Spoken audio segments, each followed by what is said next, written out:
So hey there, lads and lassies, I hope you guys are doing beautifully today. It's Dave here, and welcome back to Danganronpa THH Havoc. So guys, in the last episode, quite a long one, quite a long episode again, but we made quite a bit of progress. We're still in chapter 1, it's still the daytime, but we have made a lot of progress in our investigation into finding out who killed Sayaka. So we're not fully done yet, there's still some clues to get. I think we've pretty much covered everything in the dorm area so far in this investigation. I think we found all, if not the majority, of the clues in this area, and so in this episode we'll probably be heading through on the screen back to the Hawke's Peak Academy area of the whole building. Monokuma hasn't showed up again since he showed up in the laundry room.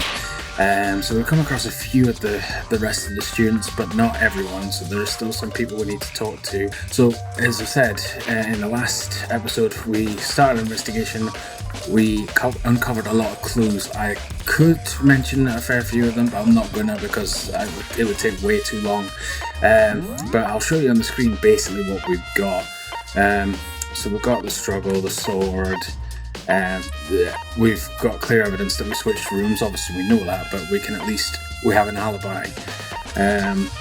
Makoto's toolkit has not been used. His room is way too clean, and also Sayaka is injuries to her wrist that was broken, but there was also blood on her finger, which she may have used to write these numbers on the wall. But as I mentioned in the last episode, it could be interpreted as a number, or it could be interpreted as a name, possibly spelt upside down. But no one seems to have clicked onto that just yet. His door was vandalised by what appears to be a screwdriver. Their rooms were switched. There's a knife missing, which is in Sayaka's corpse. Aoi also but gave us an account to say that she was in the dining room or dining hall near the nightly hours, and she noticed that when she first went down there, all the kitchen knives were there, but before she left, she noticed one kitchen knife was missing. So someone went into the kitchen area while she was down there and took one of the knives, but we don't know who. We also found out that Hifumi was on cleaning duty or trash duty.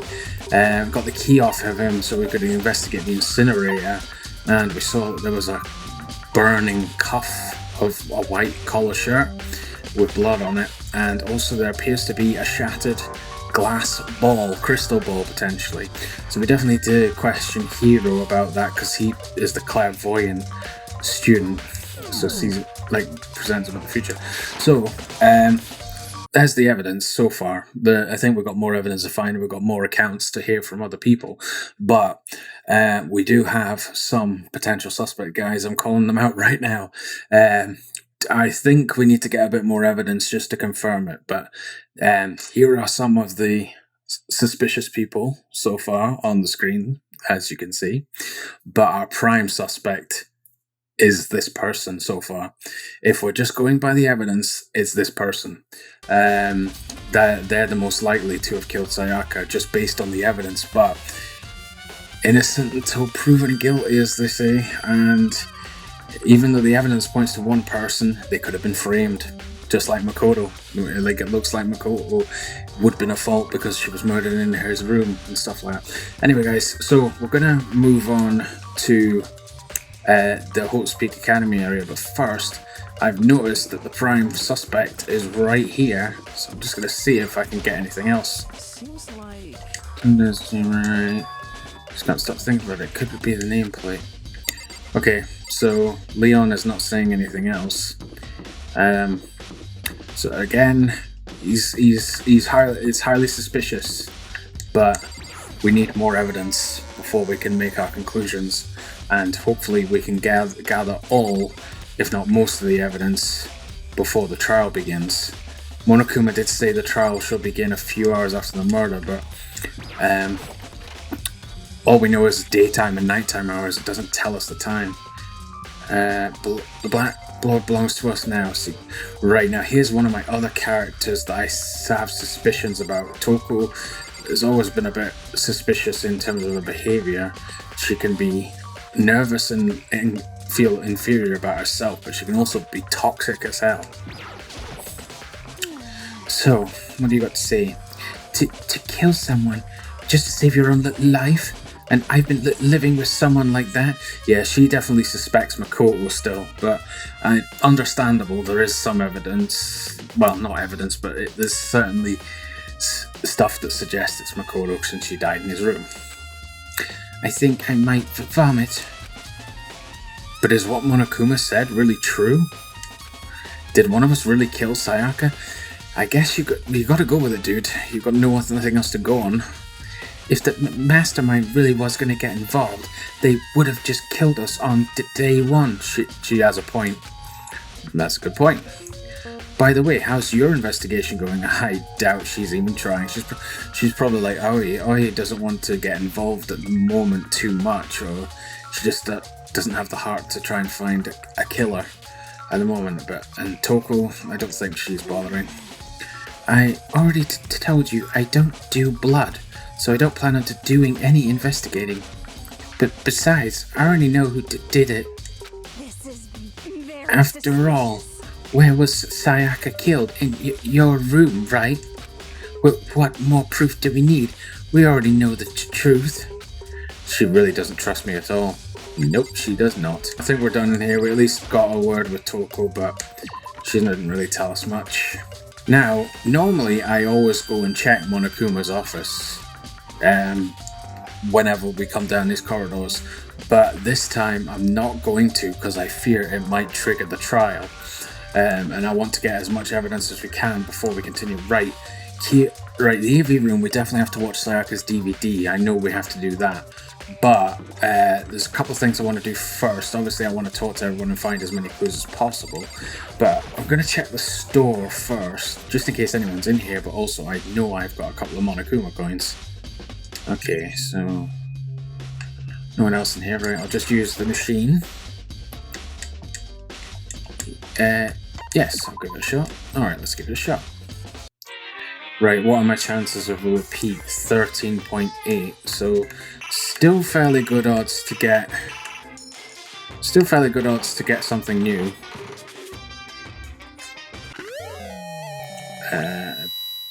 Yep, so that was new. Sometimes you can't remember everything you got in these guys. Okay, what else? Yeah, new item as well. Skull. Interesting. Right, okay, we're out of Monokuma coins. I should probably get going, yeah. Probably isn't too much here we can use. Right, wait, I was gonna say, where's Kiyotaka?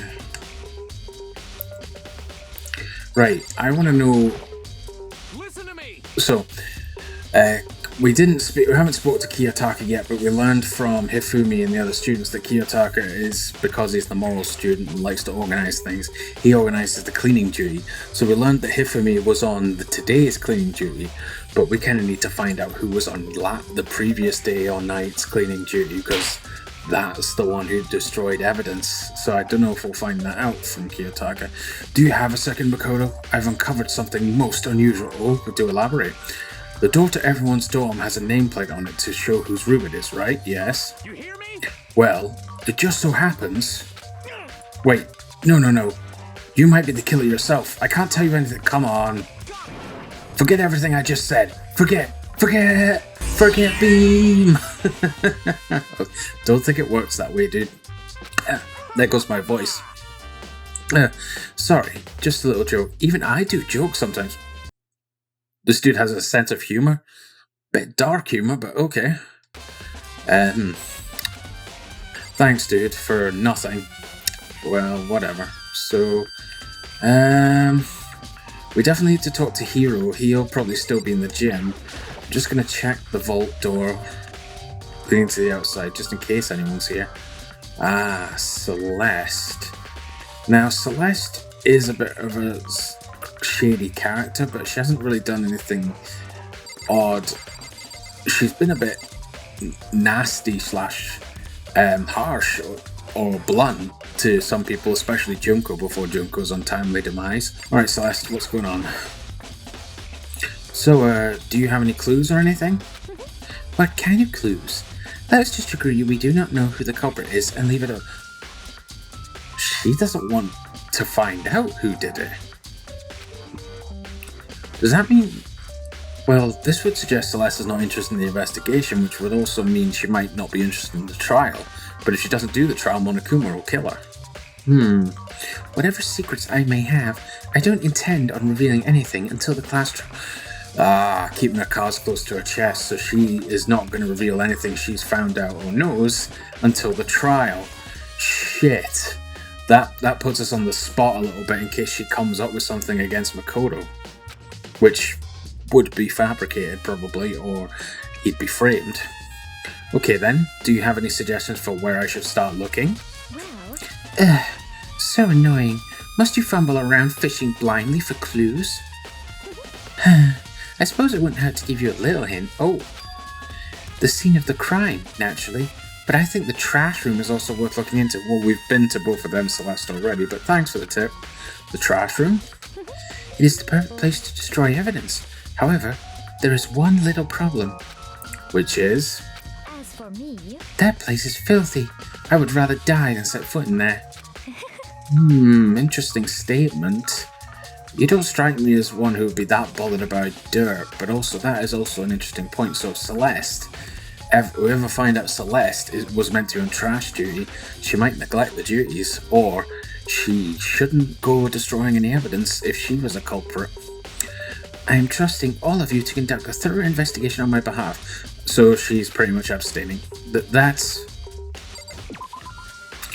Right, so... I definitely need to check out the AV room. But I also should speak to Hiro and Chihiro. I need to speak to Chihiro about the numbers. Yeah, they're still here, as well as Junko's corpse is still sitting here.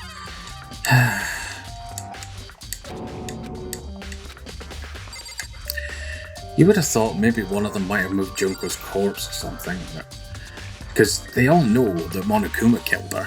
But, oh well. Now let's talk to Hiro first. Hey Hiro, can I ask you something? No. I gotta get out of here. Gotta get out now. I've had enough. Gotta break free. He wants to break free. Hiro, snap out of it. Yeah. Huh? Makoto, what are you doing here? What? You remember something? Hey, oh, we actually took the glass shards to him? Hey, does this look familiar? Ah! That's my crystal ball. But it's all smashed. What the hell? What the heck? I only bought it because the guy said it was blessed. He said it was unbreakable. You've been duped. Because you're so clairvoyant and you like the things about psychic and predicting the future, clairvoyance, it makes sense you'd be ripped off. So how did it break? Was it actually just made of glass and not crystal? Did that guy totally dupe me? Yes. He said it belonged to the pillars of history. Genghis Khan, George Washington, Napoleon. How the fuck would you know that, dude? Jesus, you're really gullible. He said whoever controlled that crystal ball controlled the world. Is that seriously all BS? Oh god, right. From this point on, guys, we really can't take Yasuhiro seriously at all. Let's put that aside for now, and I thought Hifumi would be the one we take the least seriously. But oh well. So, you can see without a doubt that this belonged to you. Yeah, that's mine for sure. I probably forgot it in the laundry room last night. Oh, someone must have come by and snatched it. Right, so you would have had it last in the laundry room. You left it in the laundry room. That means anyone could have found it and taken it. True. So the Shattered Crystal Ball has been updated in the Truth Bullet section of your handbook. Thanks, Hiro. That's all I wanted to know. Sure. By the way, I'm almost afraid to ask, but how much did you pay for that thing? Everything I saved up from fortune telling for 2 full years. Oh, fuck. Came out to be like a million yen. Oh, God. $1 million? That's pretty cheap, actually. I mean, considering it gives you the power to control the world. It doesn't. That's just too stupid. I can't even feel bad for him, no. He's a moron. Right, so his crystal ball has been updated. It sees the future, it's broken, and it's got updated. Shards of glass were found next to the incinerator in the trash room. As it turns out, the glass ball would have fit comfortably in the palm of a person's hand. Apparently, Yashihiro left the ball in the laundry room on accident, so anyone could have come along and taken it. Yes, very true. And unfortunately, we don't have the ability to scan fingerprints, and also it's in pieces. Okay, so I don't really think that clue really helps us. I mean, I could go back to the laundry room, but I don't think there's going to be anything there to help us. Right, Chihiro, we need to talk to you about your computing skills and coding. Hey, Chihiro, I was hoping I could ask you something. Huh? Oh, what is it? Before she died, Sayaka left a message. She wrote out the numbers 11037. Do you have any idea what these numbers might mean? Like, could there be a code or something? Sorry, no. Consider the other option, dude, that it was backwards and it might not be numbers. Chihiro slowly shook her head. I'm sorry. I'm sorry. I just don't know. Okay, well, don't worry about it. Thanks anyway for trying. Even she doesn't know. Or could she maybe know more than she's letting on? No, couldn't be. She might know something,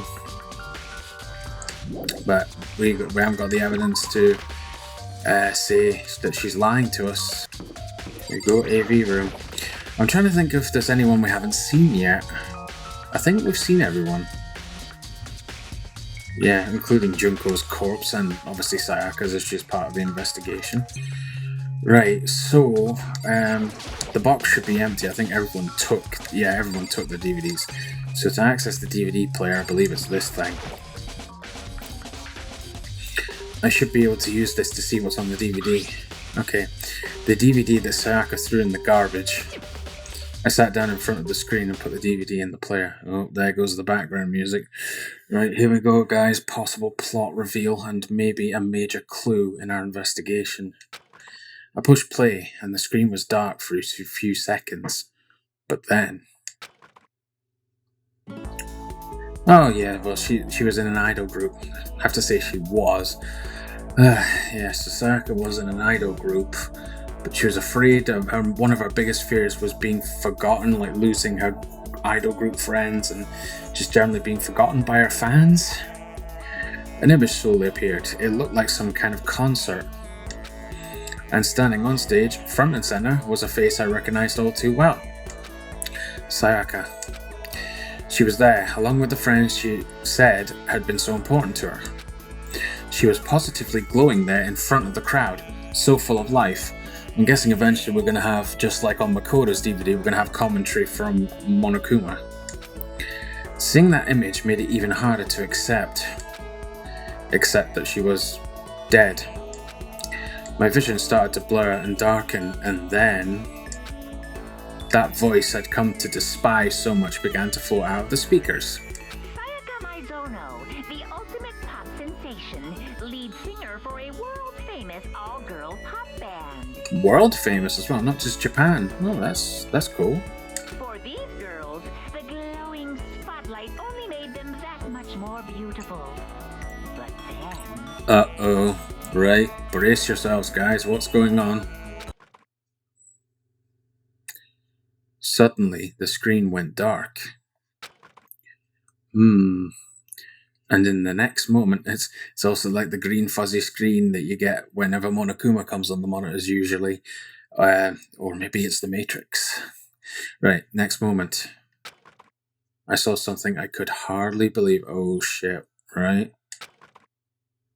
Oh.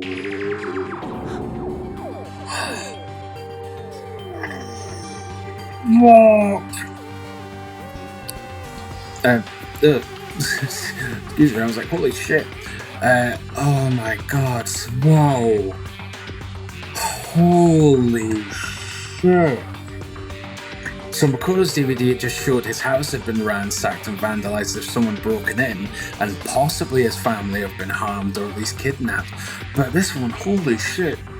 Truth's right in front of Sayaka there. All her fellow idol members have been murdered. What? What the? Sayaka had disappeared from the stage. Yeah, so she went here, which was now in ruins. But what I noticed even more than that was the figures of the other girls who had all simply collapsed. Yeah, I'm guessing they're dead. Oh my god. Ultra-successful team suddenly fell apart. Shit. None of them will ever perform on stage again. None of them will ever feel the warmth of the spotlight. Monokuma, you bastard. For Sayaka, there's simply nowhere for her to return to. You son of a bitch. That was one of her major fears. That she wouldn't have a place to call home anymore, because I think she said she had problems with her own family, or they were away a lot, so she found happiness with her band members, her idol members. Oh no. So here's the billion-dollar question. What could have caused the group to go to pieces? Very good question, but I'm guessing you had something to do with it, but if it's something else, let us know. Look for the answer after graduate. So that's her motive to. That was her motive to kill. So look for the answers to why her fellow idol members are. Well, they must be dead, I guess. Wow! Holy shit! Without warning, the video cut off. What the hell? That wasn't real. Right? They're a super famous pop group. Everyone knows who they are. Yeah, I suppose if they're major celebrities around the world, people would find that out very quickly. But you guys don't have any contact with the outside world, so you wouldn't know. Is he trying to say he was even able to get to them? If that really did happen, everyone in the outside world must be going crazy. What kind of person would take things this far? Uh-oh. Oh shit. This could mean one of two things. One, it's suddenly gone to nighttime, we've been investigating all day, or Monokuma is about to announce the trial.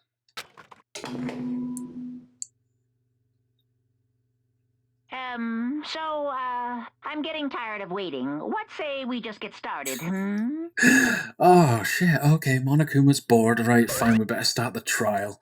Well, I suppose actually, if you did make him that bored, he could actually just kill you at any time. I suppose that's true, although you did say you would not interfere. It's time for the long-awaited class trial! Whoopee! Now then, allow me to appoint a proper location for the proceedings. Is it going to be your office? Please go through the red door on the first floor of the school. Okay, so I'm guessing that's his office. Oh wow, and just taking a moment, guys. Obviously Monokuma's in his seat, and he's got his nice drink, maybe red wine, don't know, or blood. But I never paid attention to the fact that he's got security cameras everywhere. But I mean, the cameras are there, we can see them, but he clearly does watch the monitors.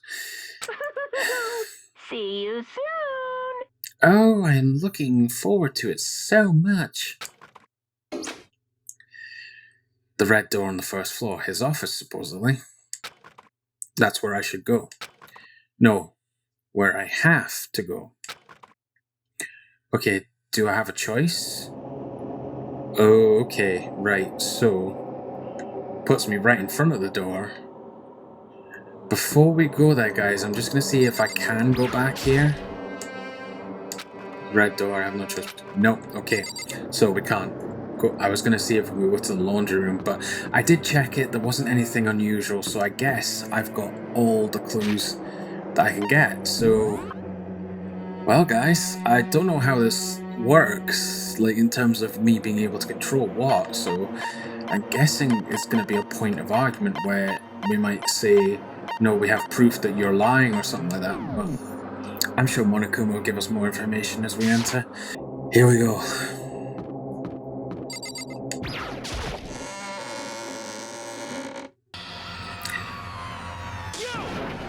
Whoa.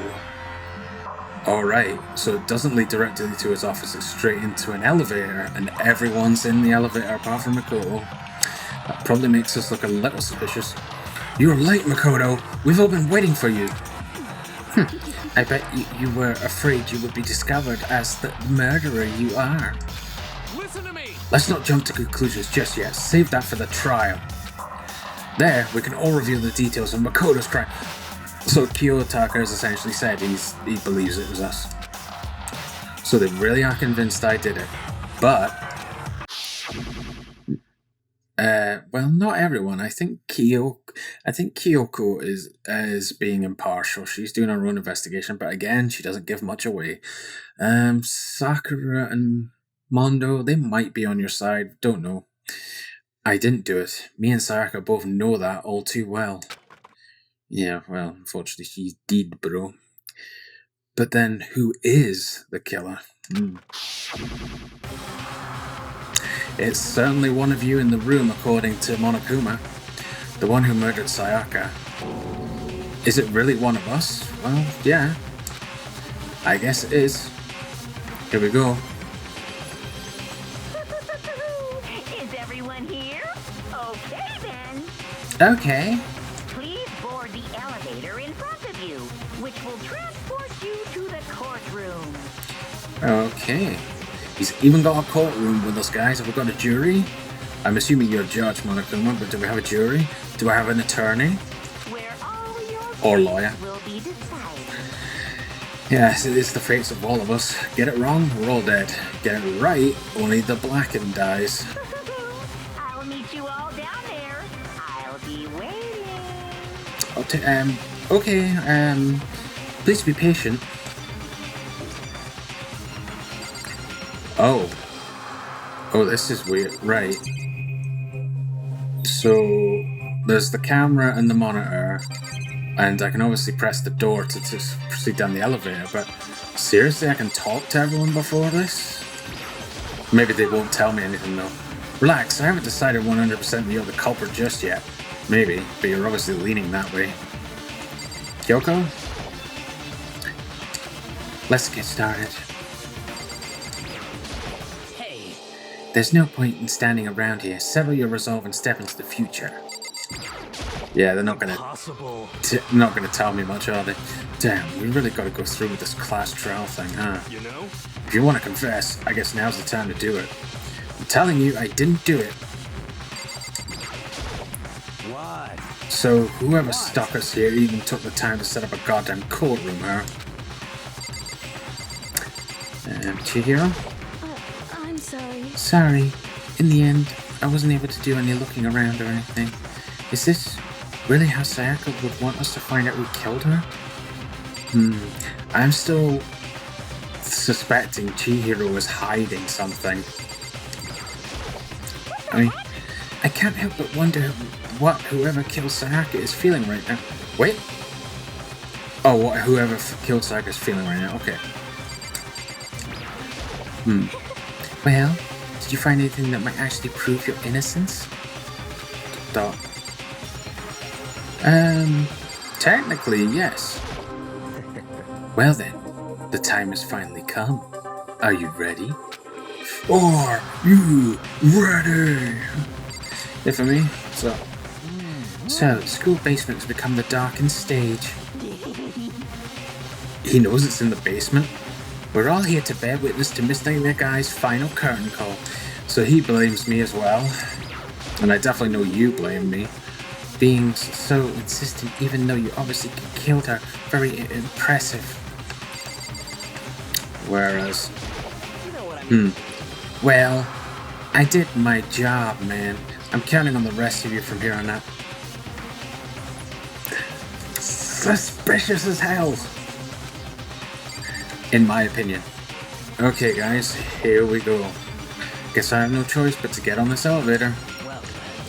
Let us begin. Yes. Good indeed. idea. Hey, Are you scared? No, scared isn't quite right. Makoto. I said it before, but it's up to you to uncover the mystery surrounding this case yourself. If you don't, you'll never come to grips with the truth. She knows something. She definitely knows something. She's obviously hiding some stuff with us. From us. But I think she knows who did it. I need to uncover the truth of Sayaka's death. I didn't need someone else to tell me to do that. In Sayaka's honor, I swear I'll find out who the real killer is. As I raised my voice to try and give myself courage, I turned, trembling with anticipation, toward the elevator. With each step forward, I could feel my heart starting to race faster and faster. Everyone else was already on the elevator. When I finally stepped on, the doors closed, and the elevator started to move. Okay. The steel box descended with heavy clunking sounds toward the school's basement. So Hifumuri was right, it is in the basement. Are we going to get a whole lot of convo from these guys on the way down? I wonder if this is how a death row inmate feels when his time finally comes. Whoa, jeez. Oh, Rather than that... Oh, Makoto said that out loud? Rather than that, is it not more like a defendant waiting to receive his judgment? Oblivious to our shared anxiety, the elevator lowered us further and further into the bowels of the school. Here we are. No! You finally arrived! What do you think? Doesn't it feel just like a real courtroom? Not really, but oh well. It's like a Hollywood movie set, right? Not even close. It's total shit. Of course he wouldn't like it. well now. Okay. Everyone find your assigned seats and sit down. Hurry up now, hurry up! Okay, we did what he said and found our seats. Not exactly seats, you guys are standing, but oh man, so they even had a place set up for Sayaka anyway and Junko, but I guess it makes sense. The seats were arranged in a giant circle. It was set up so that everyone could see everyone else. Well, yeah, you've got to suspect people if they're telling the truth or lying, so you have to see what they're doing. Which also meant it'd be easy for anyone to transfer the tension and unease onto anyone else. True. The air seemed to grow heavy as we sat there. Oh, there must be stools behind them that we don't really see. Oh, this is getting tense. Okay, and so the curtain on our first case opened. A deadly judgment. A deadly deception. A deadly betrayal. So, Hifumi's next to Makoto. Okay. A deadly riddle, a deadly defense, a deadly faith. Oh man, and so Sayaka would have been next to him if she hadn't died? Oh, that's dark. A deadly class trial. Right.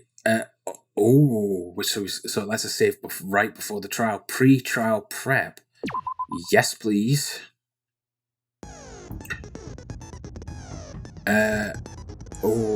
Holy shit! This is it. This is a lot more stuff than I thought was needed, guys. Holy crap! Okay, so open the e-handbook. So review the layout. So I don't know, what do I do here? It's not giving us a lot to go on. I don't think Sayaka's. Oh, it's been updated now, so dead. I don't think it tells us much. I think I remember the quote most from junior high was when that crane got stuck in our school pond and we helped to get it free. There's not a chance to talk to him after that. And then Junko's card, dead. Oh, did their images go grey as well when they die? They do. Oh, set skills. Do I have any? Right, so I do have one for Junko, or Robot Jock as well. So Robot Jock increases your truth bullet rate of fire, effective during the non-stop debate and the bullet time battle final strike, costs 3 SP. I don't have any SP, so these skills are not really going to help me, are they? And Melodious Voice increases damage to the opponent when a statement is destroyed, effective during the bullet time battle, costs 3 skill points. I think I might try Robot Jock. Increases your truth bullet rate of fire, effective during the non-stop debate and the bullet time battle final strike, costs 3 SP. But I don't think it matters, I haven't got any skill points. Oh wait, can I select more than one? Oh, I can. Interesting. Right, I guess we're done, guys. Here we go. The trial. All rise. Let's begin with a basic explanation of the class trial. So, your votes will determine the results. Right, okay, so yes, please, Monokuma, we need help. If you can figure out who done it, then only they will receive punishment. But if you pick the wrong one, then I'll punish everyone besides the blackened, and the one that deceived everyone else will graduate. Okay. And the killer really is one of us, right? Oh, that's Makoto's voice. Well, I guess he's answering a question that might be on everyone's minds. Of course. Okay. Okay, everyone, close your eyes. And whoever did it, raise your hand. Are you serious, Kiyotaka? No one's gonna do that. Don't be a goddamn idiot. Why the hell would they raise their hand? Before we move on and start the trial, can I ask a question real quick? Okay, Kyoko, what have you got in your mind? What's going on with those pictures? Oh, well, that's where they would have been if they were still alive, I guess. I'd feel awful if they got left out just because they died. Friendship penetrates even death's barrier. Friendship penetrates? Oh, for fuck's sake, of course the 2D lewd man would... of course the 2D fan writer would get hot and bothered by that. Okay, but what about that other empty seat? Wait, what? There was another empty seat? Oh, do you mean that must be Monokuma's seat as judge, right? There were only no. 15 of us to begin with, so why are there 16 seats? Oh shit, there is an empty seat.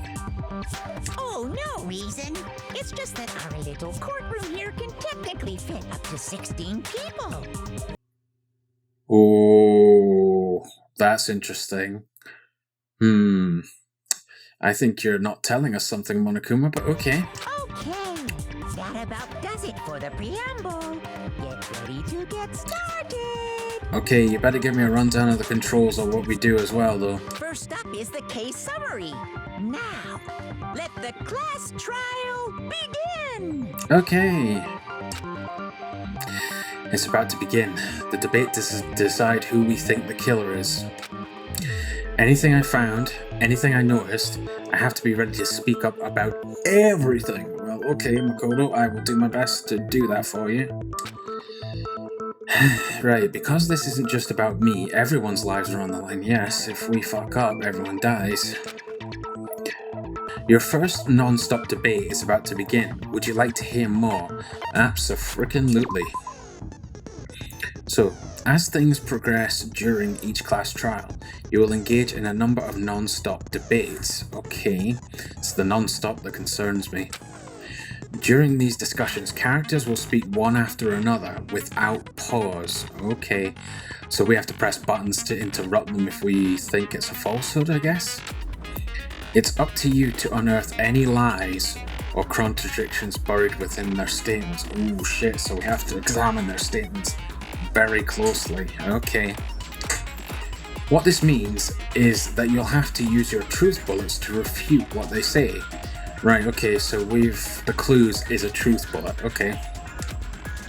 Any relevant truth bullets you found during your investigation will be loaded into the truth cylinder. Literally a gun. Use the left stick to aim, then fire with the Y button.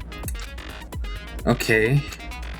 Pay close attention to each character's statements and use your truth bullets to blast the right ones. Okay, so we've only got one statement from Aoi, so I'm sure she'll tell the truth. I kind of trust her, but if she says anything, we'll make sure she's shot with a truth bullet. But if there's anything anyone says that contradicts the evidence I have, I need to make sure I shoot them as well. Okay. So pay close attention to each character's statements and use your truth bullets to blast the right ones. Oh god, guys, I hope I get this right. Note that if you run out of time, you will automatically fail, so please be careful. Oh shit. Does truth bullets earn us time?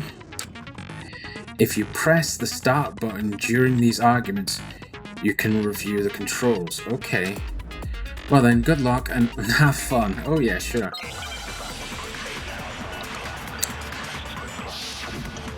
Make your argument. And that's of a struggle. I assert that the one who was murdered was Miss Sayaka Maizono. Yeah, we know that part already. And the murder took place in Makoto's room. In the bathroom. Yeah.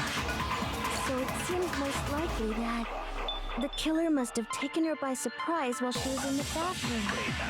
She didn't even have a chance to resist.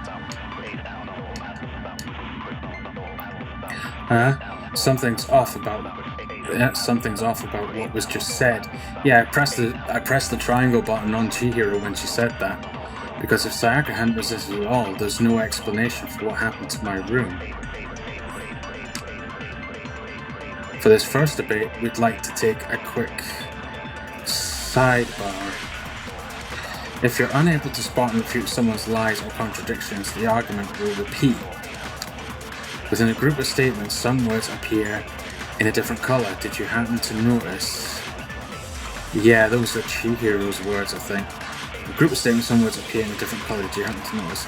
That represents a potential hole in a person's statement, a possible weak spot. Okay, so just like the reactions in purple. These weak spots reveal important, though not always inaccurate, sections of a person's statement. Your truth bullets are only effective against these weak spots. Alright, okay, so pay attention to the different coloured words. So when you see one come up, take aim and fire, but only if you're sure it's actually wrong. Also, you can fast forward an argument by holding down the B button, so that's the circle button. Well then, good luck and have fun. Right, are you gonna review that? Yeah. The one who was murdered was Miss Sayaka Maizono. Yeah, we know that part already. And the murder took place in Makoto's room. In the bathroom. So it seems most likely that the killer must have taken her by surprise while she was in the bathroom. She didn't even have a chance to resist. Yeah, something's off about what was just said. I heard what sounded like a gunshot, so I think I nailed it. Because for a second I resisted all, there's no explanation for what happened to my room. I assert that the one who was murdered was Miss Sayaka Maizono. Yeah, we know that part already. And the murder took place in Makoto's room. In the bathroom. So it seems most likely that the killer must have taken her by surprise while she was in the bathroom. She didn't even have a chance to resist. Am I doing this right, guys? I'm honestly not sure if I'm doing this right. Something's off about what was just said. And this is at all. There's no explanation for what happened in my room. Oh, wait. Oh, hold on. I think I know what my... I think I've just realized, guys, it's not the person I have to target, it's the statement. In the bathroom. So it seems most like the killer must have taken her by surprise while she was in the bathroom. She didn't even have a chance to resist. There we go. Break. Just a second, Chihiro. Try to remember how my room looked. With the way things had been damaged, I think we can definitely assume there was a struggle. Correct. A struggle? Between who and who? Between Sayaka and the killer, of course. That would be correct. So you're saying Sayaka wasn't caught by surprise in the bathroom? Nope. She must have been attacked in the main room first. Then she ran to the bathroom to try and hide. Correct. The killer followed her in, and that's where they finished the job. That much should have been obvious after taking one look at the scene. It shouldn't even need explaining. Yeah, he's right. Yeah, Chihiro, you're not telling the whole truth. Okay, so what's next? Okay. Next is the subject of the murder weapon. Good call, Sakura. Wow, this is starting to sound like a real trial. We need to determine what was used to kill Sayaka. We know that. Right, another... Yeah. Kitchen knife set.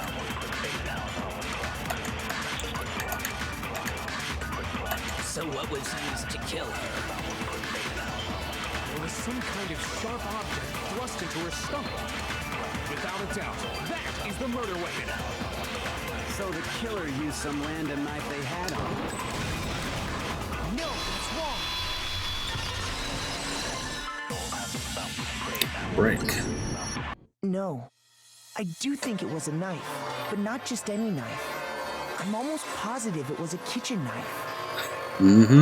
There's evidence. Huh? A kitchen knife? Yep. After the murder, we discovered that one of the knives from the kitchen was missing. And then I need to choose Aoi to back up my statement, I guess. Which means that knife must be the murder weapon. Oh, yeah. I guess that makes sense. You could sort of see the weapon sticking out of her stomach. And if you look real close, I could totally see that being a kitchen knife. Okay, so the murder weapon was a kitchen knife, but where does that get us? I suppose he has a point, even though he is my #1 suspect at the moment. I mean, we all know Makoto killed her, right? Oh, he's trying to shift the blame. This is interesting. That's right. Makoto's room was the scene of the crime. What more proof do you need? Toko, I don't like you. Hold on a second. Let's draw our conclusions after we presented our arguments. Otherwise, what's the point of the trial? Very good, Kyoko. Well, we can talk all we want. It's not going to change that conclusion. I don't think that's true at all. I'm sure if we keep at it, something new will reveal itself. You really believe that? God. So at least half the room is definitely believing Makoto did it. Full stop. End of story. Yeah. Somehow, I think we can trust Kyoko even though we don't know a lot about her. She's right. There's gotta be a breakthrough somewhere just waiting for us to find it. Because I know damn well I'm not the killer. There's a bit more to learn. Oh, there's a bit more to learn about non-stop debates. Would you like to hear more? Defo. You can concentrate by holding down the RB button. Yes, I've kind of established this. While you're concentrating, time will slow down so you can pay closer attention to what everyone's saying. Yes, but you have a limited amount of concentration. On top of that, it will steady your aim, making it easier to target potential weak spots. Concentrating like this consumes the focus gauge, and if this gauge empties, you can't concentrate. But the focus gauge will recover over time, so let your brain take a rest, no need to rush. Okay, well then, good luck, have fun.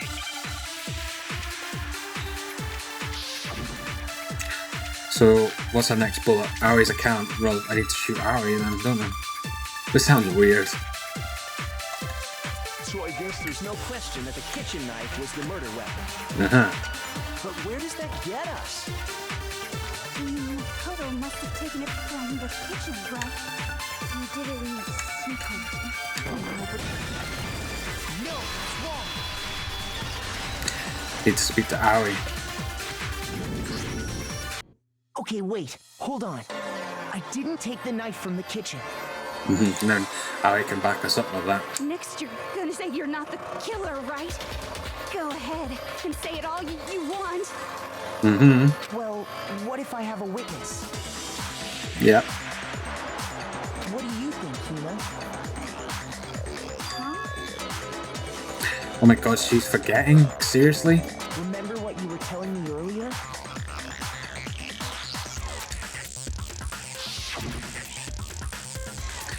Well, I went to go get some tea from the kitchen last night and all the knives were still there.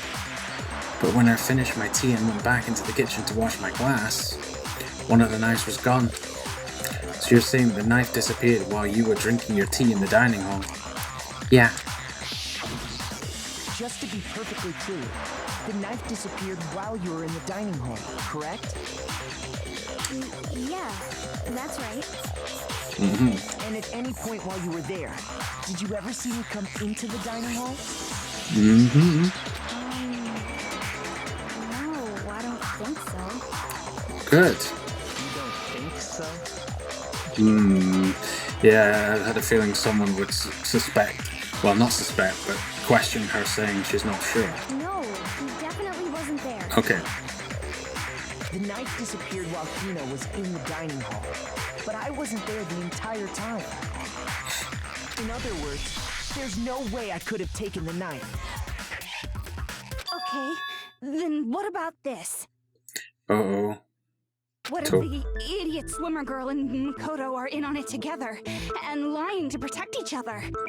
I suppose there's a point. Idiot swimmer girl? And ouch. Oh, and more importantly, why would I get involved in something like that? Very good point too. Speaking of which, I'd like to ask the bear, if there is an accomplice, do they also become blackened? Alright, it was like the bear and I'm like, oh, Monokuma. I'd like to ask if there is an accomplice, do they also... So you ask, and so I shall answer. Oh good, so he does answer questions. Each murder is allowed to have an accomplice, but only the one who does the killing will get to graduate. Oh wow. So if there is an accomplice, they still have to stay, and if you get it wrong, they die too. But if you get it right, then only the murderer gets killed, but you'll know that this person was an accomplice possibly. Wow, and not trust them. Wow. So in other words, two people can work together, but one of them has no chance of profiting from it. Then there's no way anyone would work together, right? Well, you would think that. But what if they did work together and they just didn't know about the rule? I suppose that... they make good points, but not true.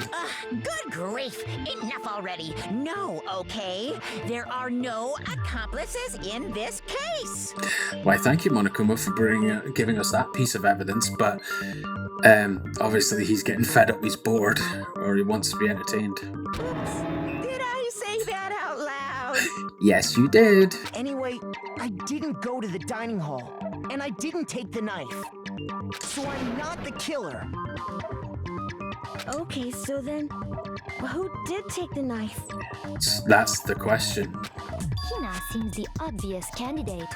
After all, she just said she was in the dining hall.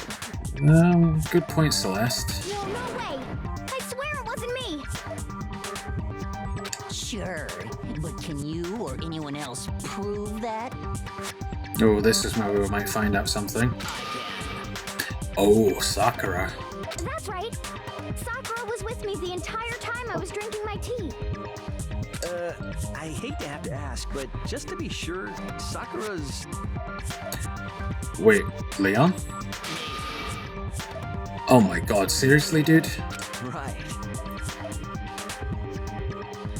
Oh, you don't look so cool anymore, dude. But then, couldn't either one of them have grabbed the knife? I suppose, but each of them has an alibi to say that they didn't. Actually, no. Because, well... Oh, what? Just spit it out already. I stayed in Hina's room last night. Oh. What? This is an interesting development. No, there isn't a rule saying that you have to stay in your own room, and there's not a rule saying that only one person per room. No, there isn't a rule about that. I got so scared thanks to those creepy videos. I wasn't really thinking, I just asked her to stay over. Okay. Which means we have airtight alibis. Very good. You stayed over? Doesn't that violate one of the school regulations? Nope, don't think so. We're not allowed to sleep anywhere but the dorms, but it doesn't say we have to stay in our assigned room. Correct, and that's the same thing Sayaka noticed. So, I don't think that's a problem. Oh, I see where this is going. This is gonna come to the bit where we switch rooms, isn't it? It is a problem. A boy and a girl spending the night together? It's unwholesome. Oh my god, dude, are you really suggesting Sakura looks like a boy? Not good. I'm a girl. You are? Oh my gosh, I'm so sorry. You fucking idiot. But if it wasn't either of you, then what other possibility is there? Well, if anyone knew someone else that went into the kitchen.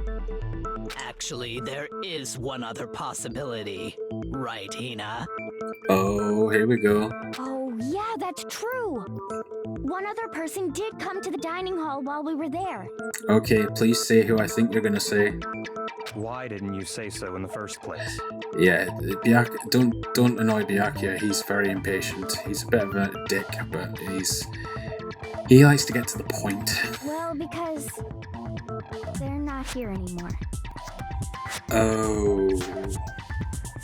Oh wait. Sayaka? Oh, don't you dare say it was Sayaka.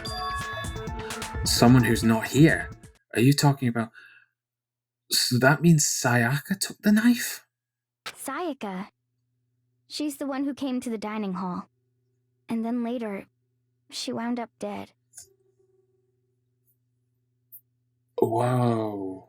Oh, that throws a spanner in the works. So apparently it was Sayaka that took the knife, maybe. But she had the gold sword, but I guess she knew it was fake. Oh god, this is getting more and more complicated. Sayaka? So does that mean Sayaka broke the rule as well? Because it sounds as if it was in the evening, but it might not have been nighttime hours, so technically maybe not. Okay, so the person who took the knife from the kitchen was... Oh shit, I'm being timed on this. Well, we've obviously got a suggestion that... Well, we've got...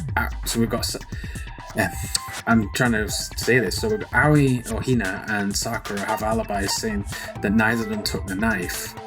So I guess we have to assume, and Monokuma said he's not going to interfere unless school rules are broken. So I've got to trust Monokuma at least, and it sounds as if Hina's telling the truth. So I guess we have to say Sayaka.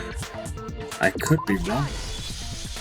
Then Sayaka is the one who took the knife? That's the only possibility. Okay. And thinking back on it, she was acting kind of unusual. Okay. When she came into the dining hall, she didn't even look at us. She just went straight to the kitchen. Oh boy. As she left, she said she just wanted a drink of water. But most likely... She took a knife with her. The person who took the knife was the victim herself. Sounds that way at the moment, Kiyotaka. I'm sure she just took it for self-defense. Yeah, I guess. So you're saying the knife she took was then taken from her, and she was killed with it? Yes, and I think we do have some evidence to further suggest there was a struggle, but In that case, you may not have taken the knife, but you still could have killed her. Yeah, also that is also true. It kind of throws Makoto back into the realm of possibly killing her. He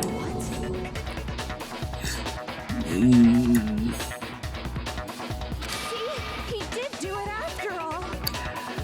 I really don't like that smiling Topos. She's hiding something, but then again, all of them are kind of like that. No, you're wrong. So, that's how you would twist the argument and send us all off in the wrong direction? Uh-oh, this is all getting ahead of themselves. Oh god, have I fucked up? You possess a most terrifying talent. Damn, if I don't do something, they're gonna blame me for the murder, yeah. Don't they understand? Yeah, well, let me do something. If they convict me, everyone's gonna die. Hold on. It's still too early to decide conclusively that Makoto is the killer, wouldn't you say? Yes, thank you very much, Kyoko. Because you see, if the room did belong to the killer, then they did something most bewildering. Yeah, he vandalized his own room, didn't he? And until we unravel that little mystery, you simply can't declare that he's the killer. Bewildering? What the hell are you talking about? Here we go. Something was missing from the scene of the crime that by all rights should have been there. Forensic evidence, the hair, right? You know what I'm talking about, don't you? Oh, my first Hangman's Gambit. Holy shit. Your first Hangman's Gambit is about to begin. Would you like to hear more? Some yes, but I'm assuming it means like we must be kind of think along the same lines. As things advance further in a class trial, the Hangman's Gambit will eventually take place. The point of this is to reveal an important phrase related to the incident in question. So you know what I'm talking about, right? It's kind of the point. Okay. You'll have to deduce the phrase from the letters flying around, and the letters already known. Oh shit. So give me a phrase and I have to fill in the blanks from letters flying around. Okay, I hope this is obvious. Complete the phrase by shooting down the flying letters in the right order. Oh boy. Use the left stick to aim, then press the Y button to shoot the desired letters. If you shoot down the wrong letters, you'll suffer damage to your influence. Oh god. If this gauge reaches 0, if you run out of time, you fail. Well then, good luck and have fun. Something that should have been at the scene, but wasn't. That must be the crucial point. Should have been in the scene, but wasn't. Well, we did say that there should have been hairs of forensic evidence on the floor, but there wasn't. And cleaning materials. Or maybe it means the screwdriver. Shit, I need to see the word. If we can just figure out what that something is.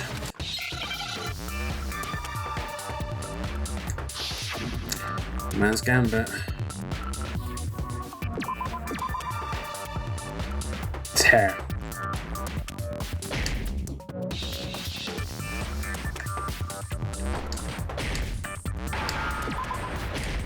Oh. Now I understand. Yeah. That's right. There wasn't a single hair on the floor. Yeah, that's correct. So, the culprit removed some evidence? Correct. Yes. And if I were the culprit, why would I need to get rid of all the hair in my own room? It wouldn't be unusual at all to find my hair at the crime scene if the crime scene is in my room. Correct. The reason all the hair was gone was to remove any trace that Sayaka had ever been there. Yeah, I suppose that's true. Plus also to remove any evidence that the killer might have been there. That makes sense, does it not? Kinda. No. If that were Well. the case, they would have had to do something about the body itself, not just her hair. Well, yeah, I suppose her body's just lying in there. Yes, very true, very true. Okay, then why wasn't there any hair on the ground? Oh, right, okay. This the lint roller. The killer got rid of it all, of course, to remove any trace that they had ever been there. Then that means... Yeah. Precisely. It's simply beyond reason to believe that the room's owner and the killer are one and the same. Then Makoto isn't the culprit? Ha ha ha ha ha. Joke's on all you guys. Haha, we're innocent. So fuck yous. Are you sure we can decide something so important based solely on the absence of some hair? Damn you, Kiyotaka. No. There are other reasons that prove why Makoto couldn't have done it. Yeah, my toolbox being unused, and yet there was other I things. would like to hear these reasons. Okay, is this another Hangman's Gambit? Do you remember anything remarkable about the bathroom at the scene? Oh crap, this might be Yeah, this might be another Hangman's Gambit. Sayaka was attacked in the main room first, then fled into the bathroom, right? Mm-hmm. Yeah, then they ran after her, got into the bathroom, and stabbed her.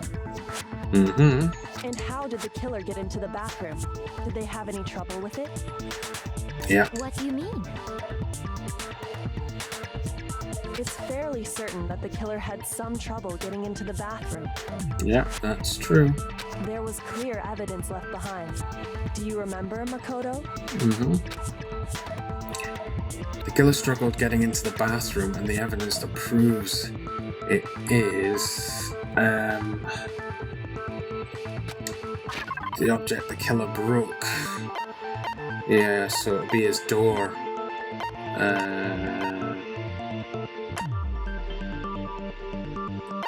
So I'm guessing it's the bathroom doorknob. Well, it's either... Shit. So it's either the bathroom... It wouldn't be the door frame in this case. It has to be the doorknob. The object the killer broke. I got it! Evidence that the killer had trouble getting into the bathroom. You're talking about the doorknob, right? I hope that is correct. Huh? The doorknob? What doorknob? The bathroom doorknob, you moron. The doorknob for my bathroom. It was completely broken. See how the top part was unscrewed? And the doorknob's about ready to fall off? Oh yeah, true. But what does it mean? Someone used tools, screwed it. In trying to bypass the lock, they ended up nearly removing the entire doorknob. Mm-hmm. This is another most bewildering act for the room's owner. It proves Makoto is beyond suspicion. So what? You're saying he wouldn't break the door in his own room? Well, no, why would I? The door's not locked. But if the only choice you have is to break it, you break it. There's nothing bewildering about it. You still don't see? Okay then. Let's take another look at how the incident unfolded. Hopefully that will help you understand. Okay. Kyoko said it was a oh no, here we go again. Kyoko said it was a bewildering act. I almost didn't notice it at first, but is that the key point here? Oh god, here we go, right. There's a bit more to learn about non-stop debates. Would you like to hear more? Absolutely. From here on out, the number of weak spots will start going, oh shit, oh god, alright, okay. But no matter how many weak spots, there's essentially only one lie. Okay. Oh, right, so they're going to throw in curveballs to try and trick me. Okay, so even if they're yellow, it doesn't mean it's necessarily a lie or a contradiction, so I have to pay attention to that, guys. Hopefully I don't fuck this up. What I'm trying to say is not all weak spots you see are necessarily false. Yeah, they're not false, but they might not be relevant, I guess. Use a truth bullet on the wrong one, and not only will you fail to refute what they said, but you'll also lower your trust with everyone, and your influence gauge will take damage. Now, this is important because if your influence gauge reaches 0, you fail. You'll have to rely on your own logic to determine which weak spots are actually lies or contradictions, and based on the evidence I've found. Well, then good luck and have fun. Right, so what bullet am I using then? The bathroom door frame, okay. So not many people know about my door frame. Sayaka was first attacked in the main room. That's right. She then fled into the bathroom. Then the killer ran after her. And they got into the bathroom. At that point, the killer had to try and bust down the door. Because Sayaka had locked it. No, it's wrong. Actually, I might have fucked that up. The reason my bathroom didn't open wasn't because it was Oh no, I got it right. I nailed it, actually. Yeah, I did nail it. It's because it's stuck. I thought I'd fucked that up. No, I'm actually right. That was bang on the money. After all, the girls' rooms are the only ones with walk-in bathrooms, right? Yes, now that you mention it, that is true. Then why didn't your bathroom door open? Because it was stuck. talking about. And Leon seems a little concerned by that, or bewildered. My bathroom door doesn't fit in the frame quite right. Monokuma over there can testify to that. Yep, true as true can be. Thank you, Mr. Monokuma. But you know, you're supposed to be the ultimate lucky student, right? But to have such a cruddy door. That's not lucky at all. No. So the reason the door didn't open was just because it was stuck. But the killer didn't know that and assumed it was locked. So they tore apart the doorknob to get in. Correct. Okay, but then why would the killer even think the door was locked in the first place? That's a good point. If the killer thought it was locked, yeah, why would the killer even think the door was locked in the first place? Yeah, it's a good point. That would point it more thinking that was a girl, but... Everyone should have known you can't lock any of the boys' bathrooms. Yeah, if you'd read the rules. The killer could easily make that mistake, thanks to one important detail about the scene of the crime. The killer could easily make the mistake thanks to one important detail about the scene. Oh shit. The killer was convinced the bathroom door was locked. Oh shit. So they didn't know that the door actually couldn't be locked. In other words, the important detail about the scene of the crime that they didn't know was the crime took place in Sayaka's room. No, the crime did not take place in Sayaka's room, it took place in Makoto's room. But the nameplates were switched round. But who did that? Possibly Sayaka. The crime took place in my room. Yeah, it's gotta be right in my room. I got it! The killer must not have realized that it was my room. Yeah, and then we've got evidence to prove that the nameplates were switched. What? Are you saying the culprit didn't even know where he was? That's inconceivable. And yet, he's absolutely right. Yep. Say what? Well, to be more specific, But who moved the nameplates? I'm guessing it's Sayaka. what the killer didn't know was that Makoto and Sayaka had switched rooms. Yeah. Which is what led to the misunderstanding about the bathroom.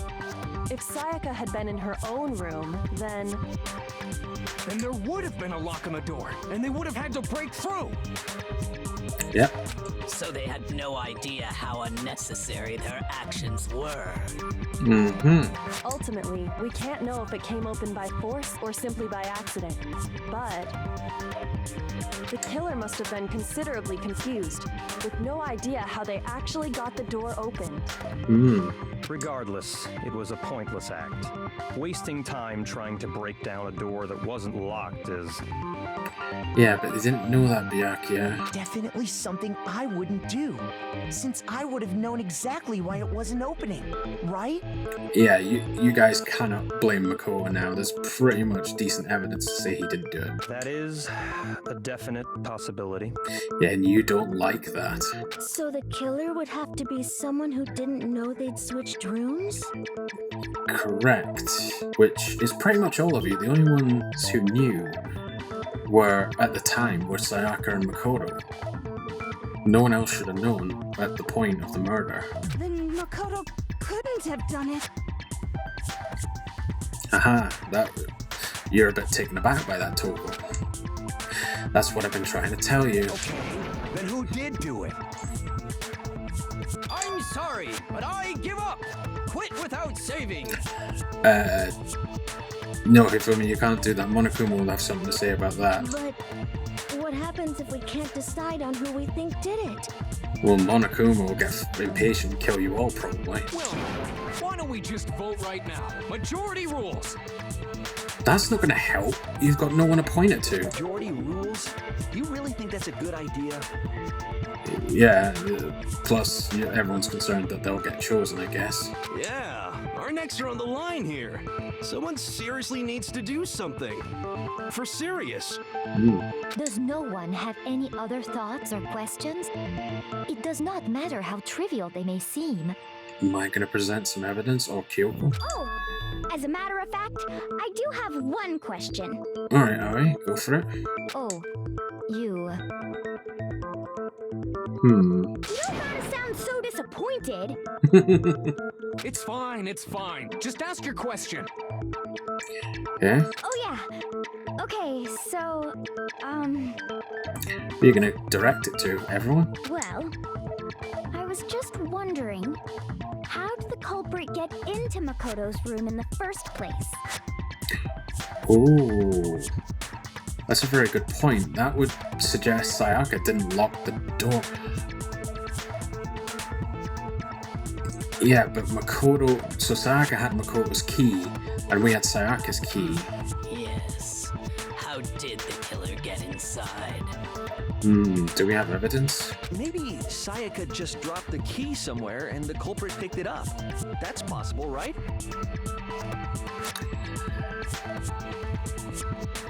I don't know if I'm thinking too much into it, but I think Leon has just given away something.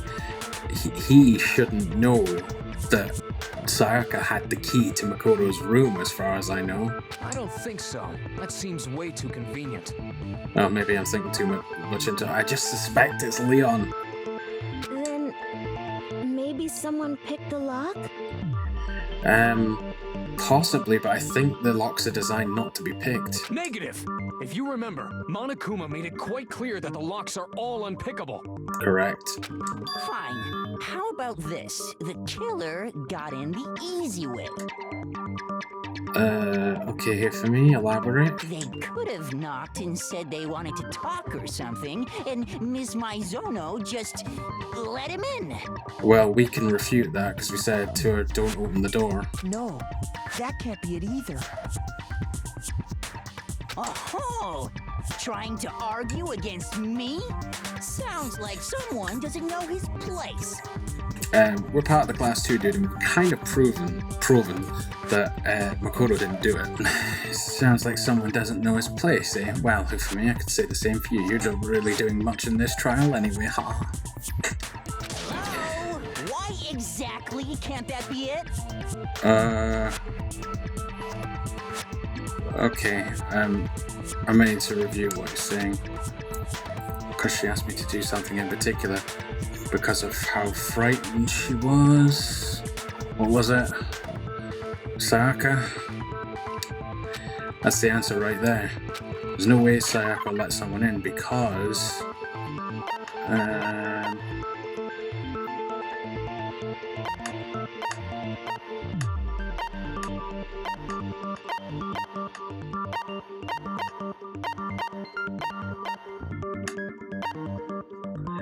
Shit.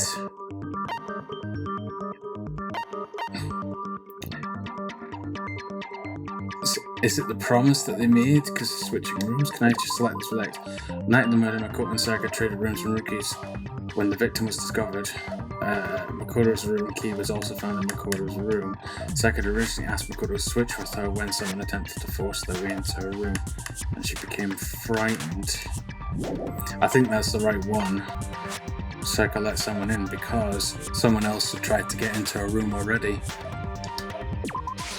I got it! Because Sayaka was already scared, remember? That's why she asked me to switch rooms in the first place.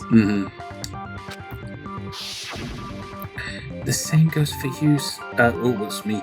The same goes for you, Sayaka. No matter who it is, don't open your door for anyone. Even if I'm sure it's you, I absolutely won't open it. Otherwise, what's the point of even switching? Knowing what she'd been through, I just can't believe she would have opened the door for anyone. What if her being scared was a lie? I suppose that's a possibility. Huh? That's true. She could have lied. Well, what the hell is that supposed to mean? Why would she lie about something like that? Well, the evidence does point that Sayaka took the knife, so she might not have been so scared. I know you don't want to consider it, but look at this and tell me. Can you still deny the possibility? Look at what? There's... Oh. Come see me in my room. Check the nameplates to make sure you don't get the wrong room. Okay, Sayaka. There's something I want to talk to you about. Just us two. In 5 minutes, come see me in my room. Oh. Check the nameplates to make sure you don't get the wrong room. Okay.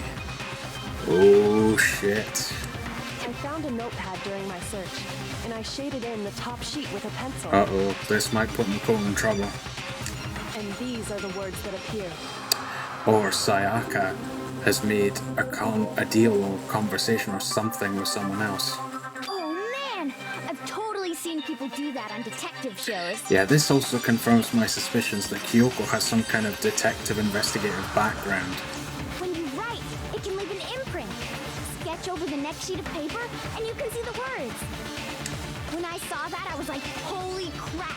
I better make sure I rip the paper out before I use it from now on. That makes you sound suspicious, Ari.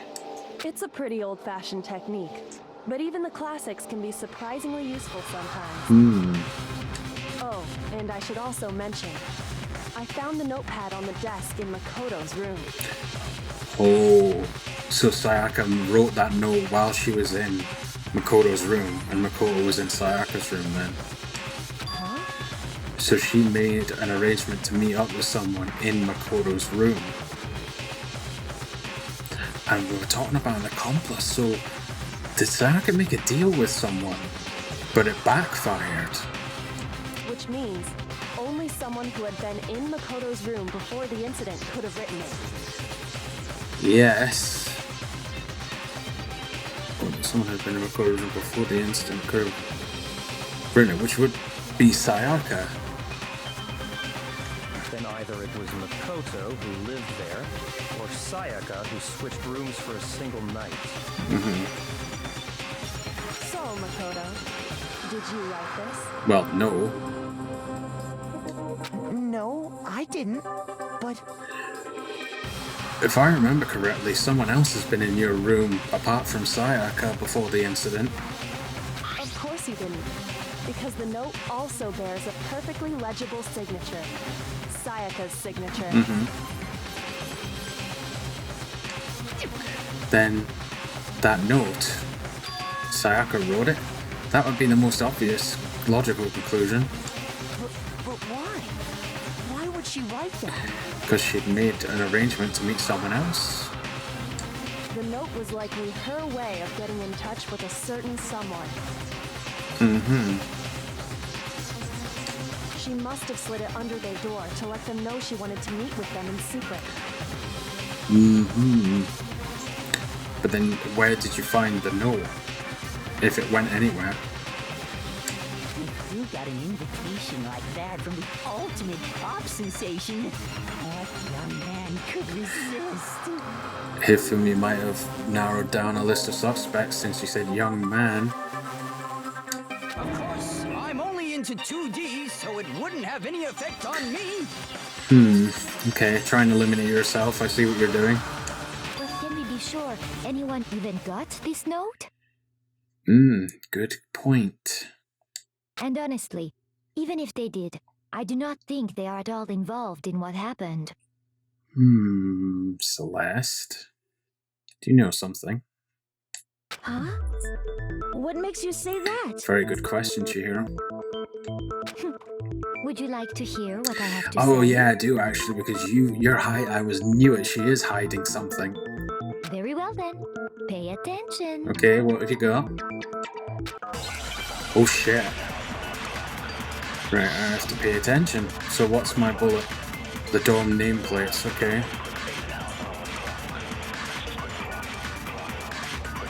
Sayaka and Makoto switched rooms, correct? Yeah. But in the note, the place they were asked to come to, it specifically says, my room. Oh shit. You mean this was time if we stop? Yeah, as soon as I hit that, I was like, no, that's wrong. Keep going. I need to consider this carefully. one more time. There must be a contradiction there somewhere. Yeah, please restart. Sayaka and Makoto switched rooms, correct? Yeah. But in the note, the place they were asked to come to, it specifically says my room. Correct. I see. So if someone read that note, then they would have gone to Sayaka's room. Exactly. The room that Makoto was staying in. That's right, yeah. So in other words, even if someone did read the note and did what it said, they would not have any connection to what happened. It certainly would seem that way. Wait, if I missed it, the killer went to my room instead of Sayaka's. And the reason for that is it has to be because of what got switched between my and Sayaka's rooms. The nameplates. Sayaka and Makoto switched rooms, correct? But in the note, the place they were asked to come to, it specifically says my room. I see. So if someone read that note, then they would have gone to Sayaka's room. Exactly. The room that Makoto was staying in. No, it's wrong.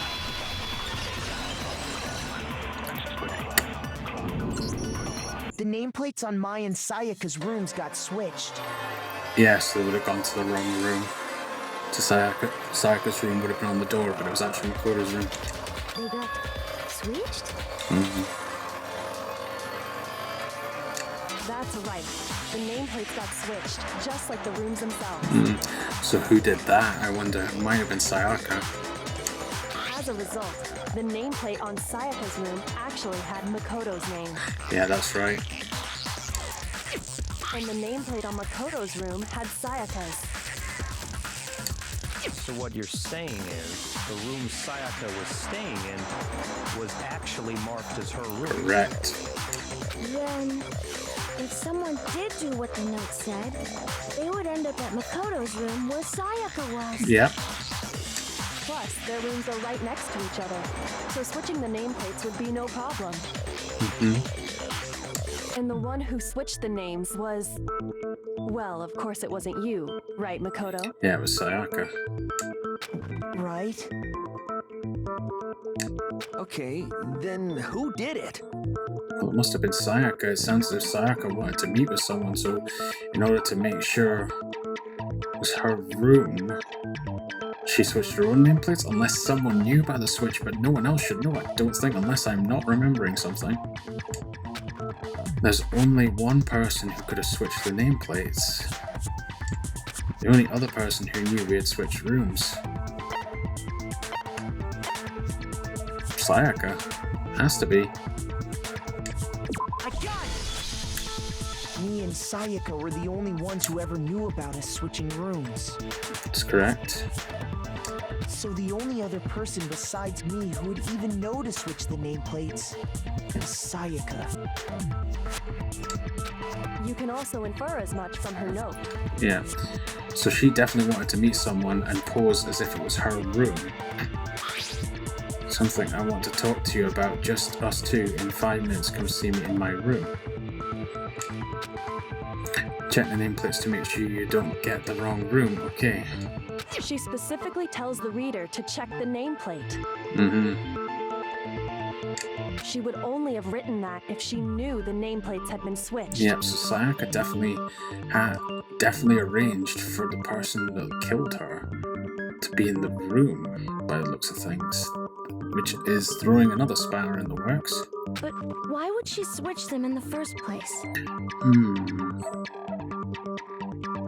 She wanted someone to come to the room she was in, and also hide the fact that it was Makoto's room. Yeah, which is suspicious. What? Was Sayaka trying to frame Makoto, but it backfired? I don't know. Inviting someone to your room, but not telling them you'd switched rooms. Why would anyone do that? To protect Makoto if the person was actually after Makoto. Oh, yeah, this is puzzling. To understand that, we first need to understand what happened after she invited the person into the room. Alright, okay, so this is where we come to the sword and stuff like that, I guess. That's where the answer lies. What happened then was probably Struggle, I guess? whoever she invited over came in and attacked her. I guess so. We figured it out. We know who did it. Whoever she invited over is the culprit. Yes, but how do you have evidence to suggest who it was? Kiyotaka, don't try and say whoever was invited over, please raise your hand. But we still don't know who it is, you goddamn idiot. Thank you, Mondo. Sayaka fought with her killer there in the room, yes? Looks like it. Perhaps the answer to our previous question lies in that initial struggle. Yes, I think you're right. Then we just have to figure out what happened during the fight, right? Wow, these trials take a while, guys. This is going to be a long episode. That reminds me. There was a replica sword at the murder scene. Was that perhaps used during the fight? Yes. Oh yeah. What's the deal with that sword? Sayaka suggested I should hold on to it. I thought it might come in handy if I had to defend myself. It seems pretty likely that the killer used it to break Sayaka's right wrist. How the hell could you possibly know that's what broke her wrist? Oh, here we go, evidence. The reason I know Sayaka's wrist was broken with the fake sword is because when you look at her wrist, there's no doubt. Yeah, let's get that evidence. So I think this is it. Let me just check Sayaka's right wrist had been fractured and her wrist was glittery at the injuries location. In addition, her hands appeared to be completely clean, except the index finger of her left hand, which had some blood on it. It's got to be that, right? I got it! All you have to do is take a good look at her broken wrist, and it should become pretty clear.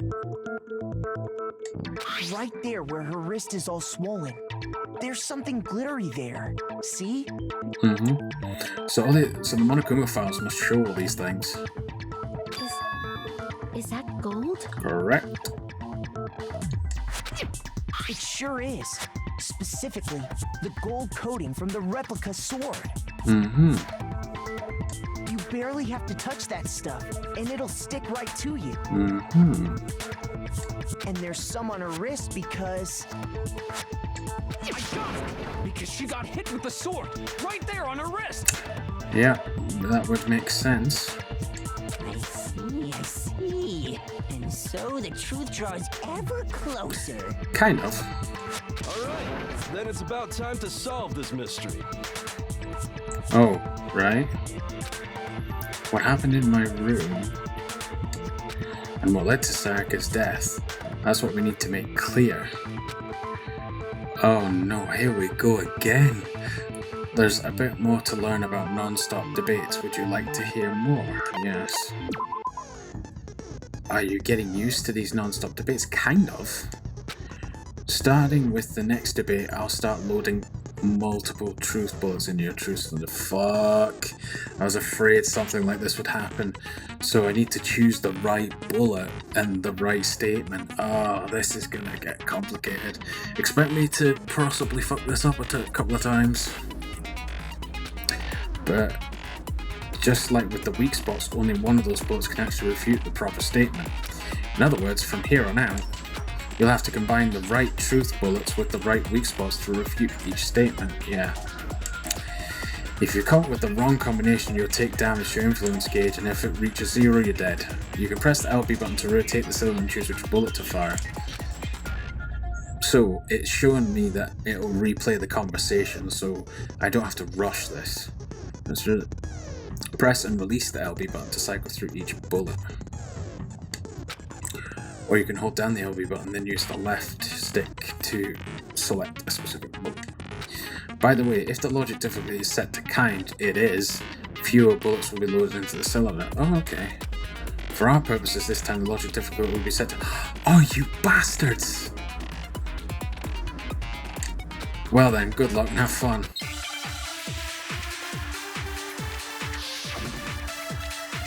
What's the first book? Oh, replica sword sheath, the kitchen knife set with replica sword. Okay.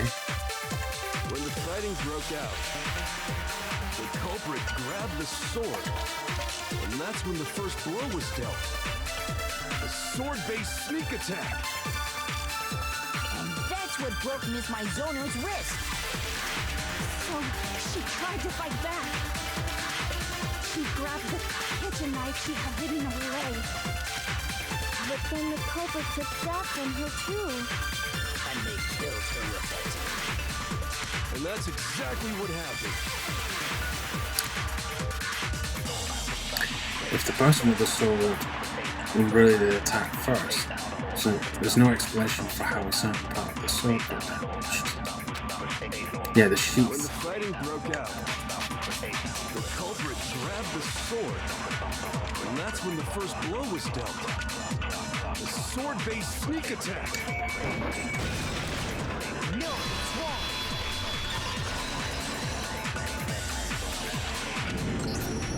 Actually, no. I don't think the fight started with the sword. Yeah. Why not? The sheath got damaged, I remember. Because the sword sheath had been scratched. See? There's a gash in it. Like someone cut into it with something sharp.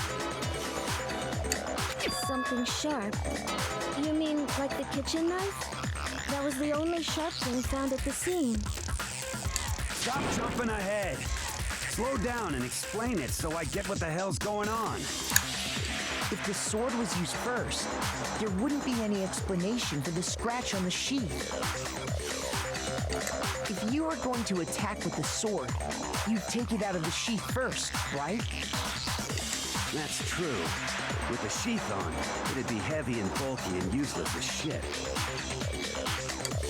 Okay, so how did the sheath get damaged? If they got attacked with the kitchen knife, maybe they grabbed the sword as a defensive impulse. In that situation, there wouldn't be any time to actually unsheath the sword. Which is probably how it went down. So you're saying the sword was initially used to defend against an attack from the knife? Which means whoever had the kitchen knife was the one who attacked first. Which is being pointed at Sayaka at the moment. I think I get it. So here's how it all played out. The culprit came in, found the kitchen knife hidden there somewhere. Yeah, possibly. Then they took the knife and attacked Sayaka before she knew what was happening. So she grabs the sword to defend herself, but then the culprit took that from her too. Then, after they broke her wrist with the sword, they took the knife and finished it. It's probably roughly right. Sorry, but I don't think Sayaka used the sword to defend herself. Oh. Okay. What? How the hell can you not think that? Because she never held the sword at all. There's a certain part of her body that makes this clear. Never held the sword at all. Her broken wrist? The part of her body that shows she never used the sword. Yeah, I'm having to think about this. Is it a broken wrist? If you wanted to use the sword, which part of your body would have to touch it?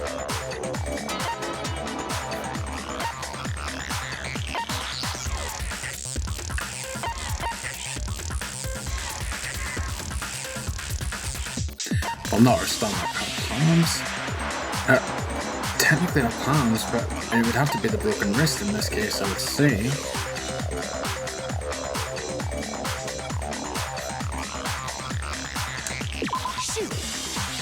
Oh.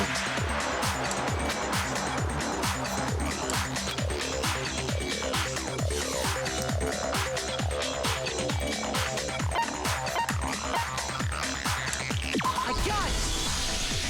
You're talking about her palms, right? Okay. I don't remember this. The palms of her hands were perfectly clean. Oh. So I don't think she ever picked up the sword. Alright, it did have like indentations. How can you know that just by looking at her palms? Like I said before, Oh, the yeah. gold coating on that sword comes right off. All you have to do is touch it. In fact, if you look, you'll notice that a lot of the gold has already come off the handle.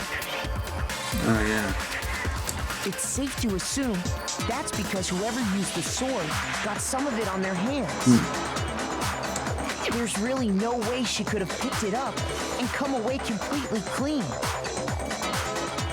Maybe she washed her hands after she escaped into the bathroom. No, the water's not running. It was nighttime. Sorry, but I don't think so. Why do you say that? Is it because you think I'm ugly? No, that's not it at all. So we say I washed the gold coating off her hands because it was during the nighttime when the water's off.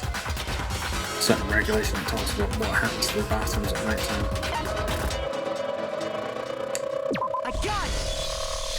According to the Monokuma file, Sayaka's time of death was around 1:30 a.m. In other words, at nighttime. And the water in the bathroom shuts off at nighttime, right?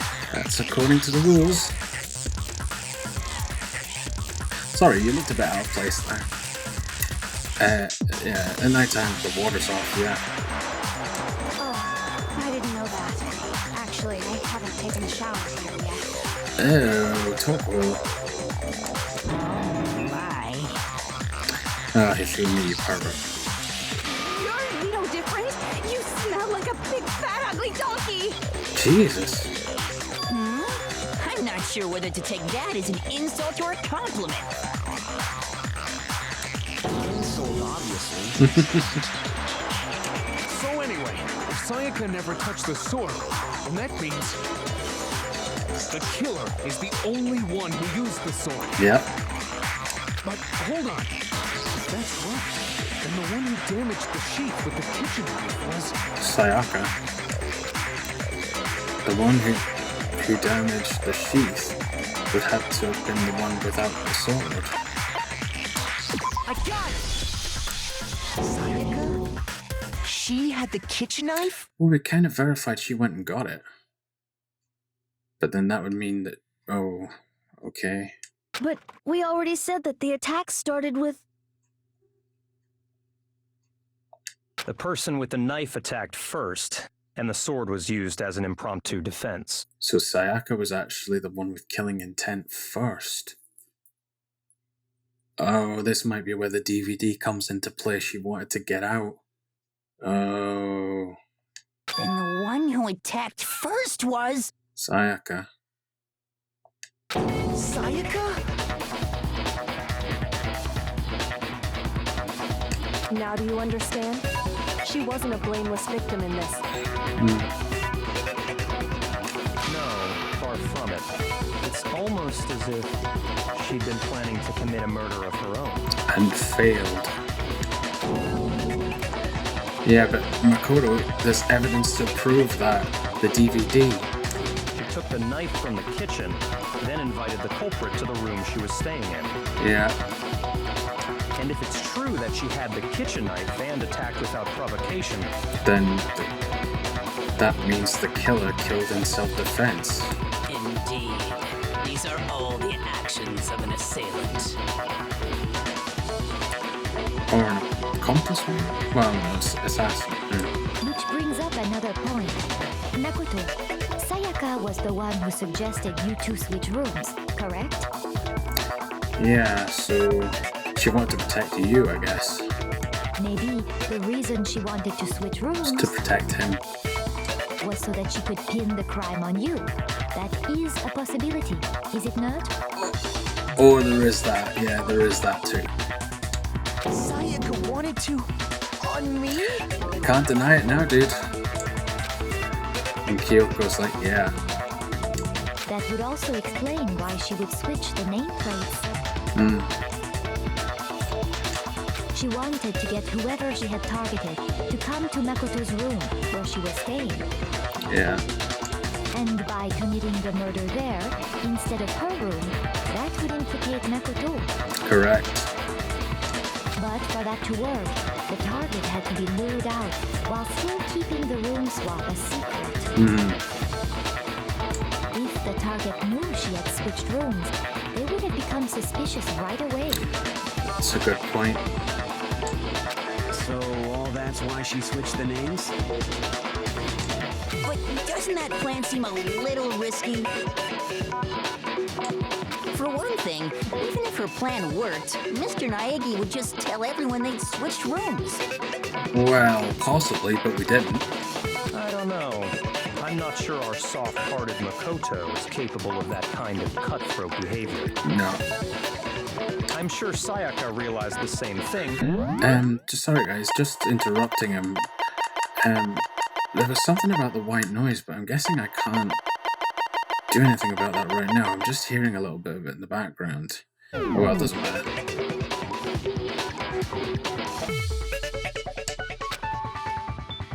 She used you, dude. Ouch. Well, you two didn't speak for years, and she seemed to want to get close to you. I think she lied to you completely. This is possible. Plus, she was the ultimate pop sensation. A totally forgettable kid, or a national superstar. Who are you more likely to believe? Wait, then you're saying she had this all planned out? Possibly. Holy shit! Yeah, not so innocent Sayaka now, is she? Wow. But in the end, her plan backfired. She launched her attack with the knife, then found herself under attack in turn. That must be when her wrist got broken, and she was forced to drop the knife. The tables were suddenly turned on her, and she died at the hands of the one she'd planned to murder. Just hold on! That can't be true! Well, what evidence are you going to back it up with? Because... Hey! You guys have totally derailed the argument! Uh-oh. You're being super boring right now. Come on, hurry up and decide who did Yeah, I was wondering when he would get impatient. Wouldn't it be awful if I had to punish you all just because you ran out of time? We haven't got a timer right now, dude. Oh yeah, we gotta decide who we think did it. Makoto, right now you just need to concentrate on figuring out the answer to this mystery. If we can't uncover who murdered Sayaka, it's over for all of us. Is it really all over? Obviously, I'm committed to finding out who killed her, but what can I do? I mean, as far as clues go, there's nothing left. You sure about that, dude? Dying message.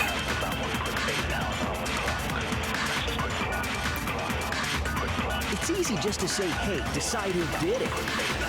But there just aren't any more clues, right? No, it's wrong.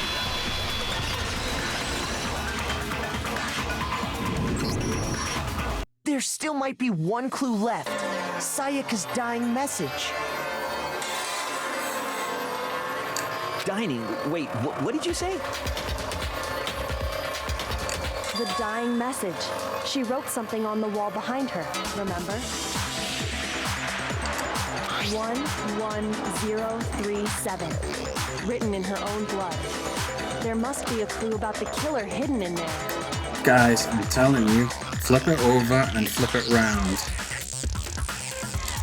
Well, before we get too far into that, I need to ask, can we really be sure that Sayaka is the one who wrote it? It's a good point, but I also have evidence to suggest she did.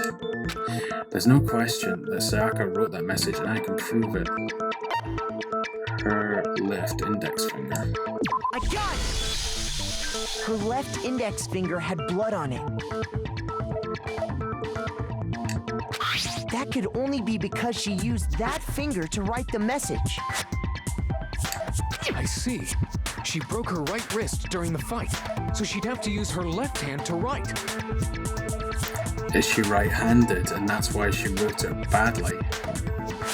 Sure, I think we can all agree Sayaka wrote it. But still, what the heck do those numbers mean? 11037? Guys, I'm telling you, it's not that. Hey, Chihiro. You're a computer nerd or whatever, right? You should know all about numbers and shit. No, that's not... Yes, I'm a programmer, but I don't see any kind of meaning in these numbers. They're not numbers. Of course. It's because they're not numbers. Oh, yeah, it looks like... What? Oh, God damn it, dude. No, it's just look at the numbers, assuming they're not numbers. Don't these first two, 1, 1, look less like two numbers and more like one letter? Ah, you're right. The connecting line is barely there, so I assumed it was 1, 1, but looking at it now, you could also read it as an N. Whoa, you might have finally just said something worth a shit. Our little brain cells are really getting excited now. But even if that really is an N037, doesn't make any more sense than before. They're not letters. They're not all numbers. They're all letters. Right, I'm gonna have to do it then, I guess. Damn it, it's no use. I just don't know. Or it's a hangman's gambit, isn't it? Kyoko knows. Rotate the image 180 degrees. Oh, can you do that? Huh? Rotate it? Can we do that? I think maybe I see something. Oh my god. Now I see. She wrote down the killer's name. Correct. I knew it from the beginning. Oh well. You just shot past the clue part and right onto who did it. So, whose name did she write? Sayaka's dying message reveals the real killer's name. If you turn her message 180 degrees, it should become crystal clear.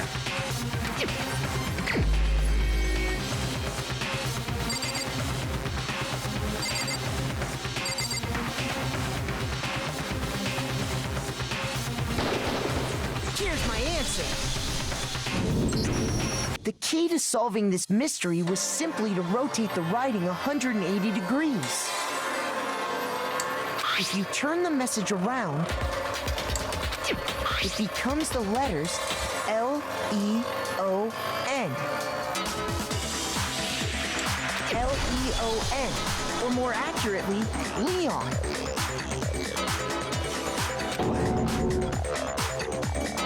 Well, shit, dude. What the hell are you talking about? It's just a coincidence. Oh, sure. It's just a bunch of random squiggles that happen to look like my name. No, it's not random at all.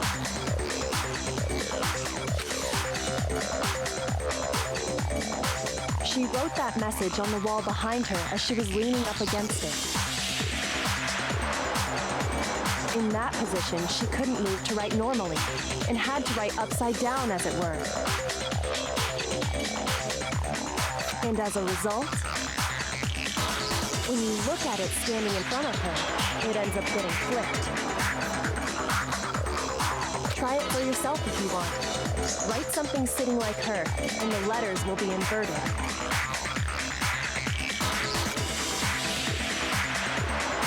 That sounds like one hell of a stretch to me. Yeah, sure it does to you, but to everyone else? I'm the killer? You can't just go and say shit like that.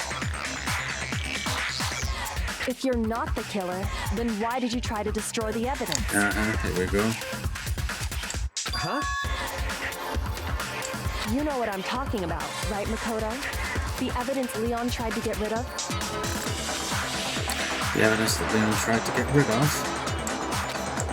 It's that thing I found on the ground in front of the incinerator, right?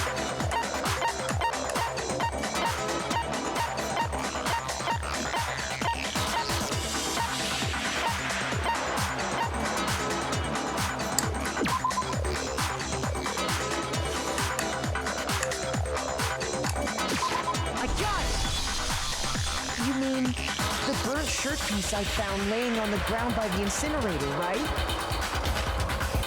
As the killer stabbed Sayaka, they must have gotten some of her blood on them. And to dispose of the shirt covered in the victim's blood, they threw it into the incinerator. But one piece burned off and got left behind. And the killer didn't notice. If they had, they most certainly would have panicked. Isn't that right, Leon?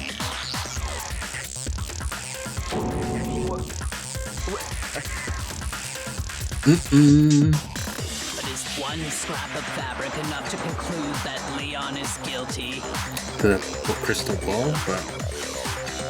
Yeah, I mean, Leon's not the only one wearing a white button-up. True.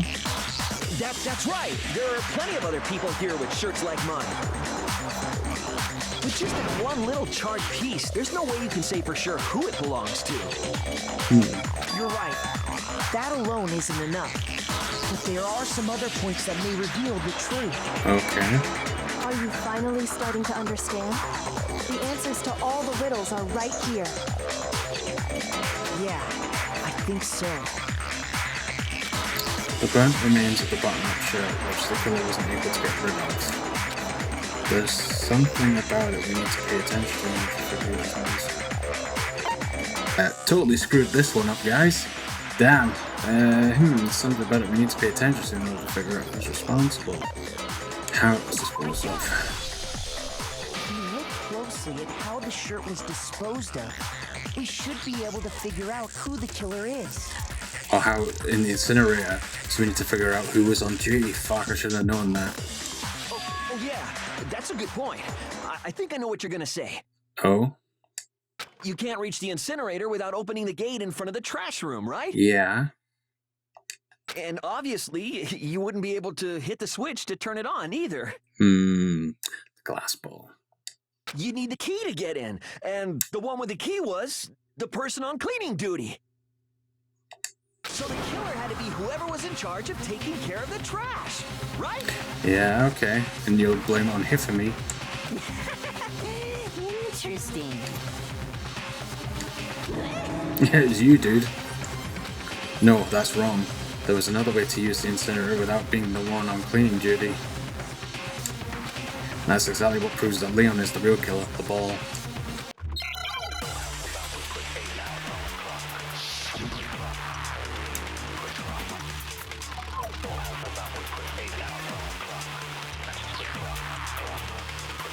The key to the trash room.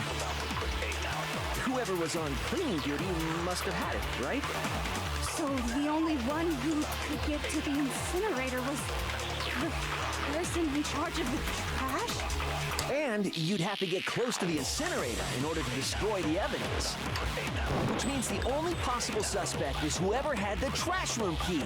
Okay, so the person who would have had the trash room key was... Huh? Me?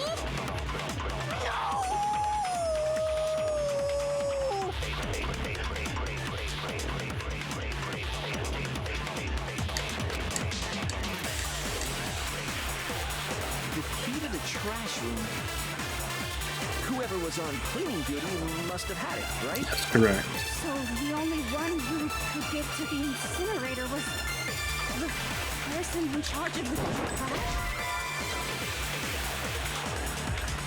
Well, obviously only the person with the trash. Shoot! The key to the trash room. Whoever was on cleaning duty must have had it, right?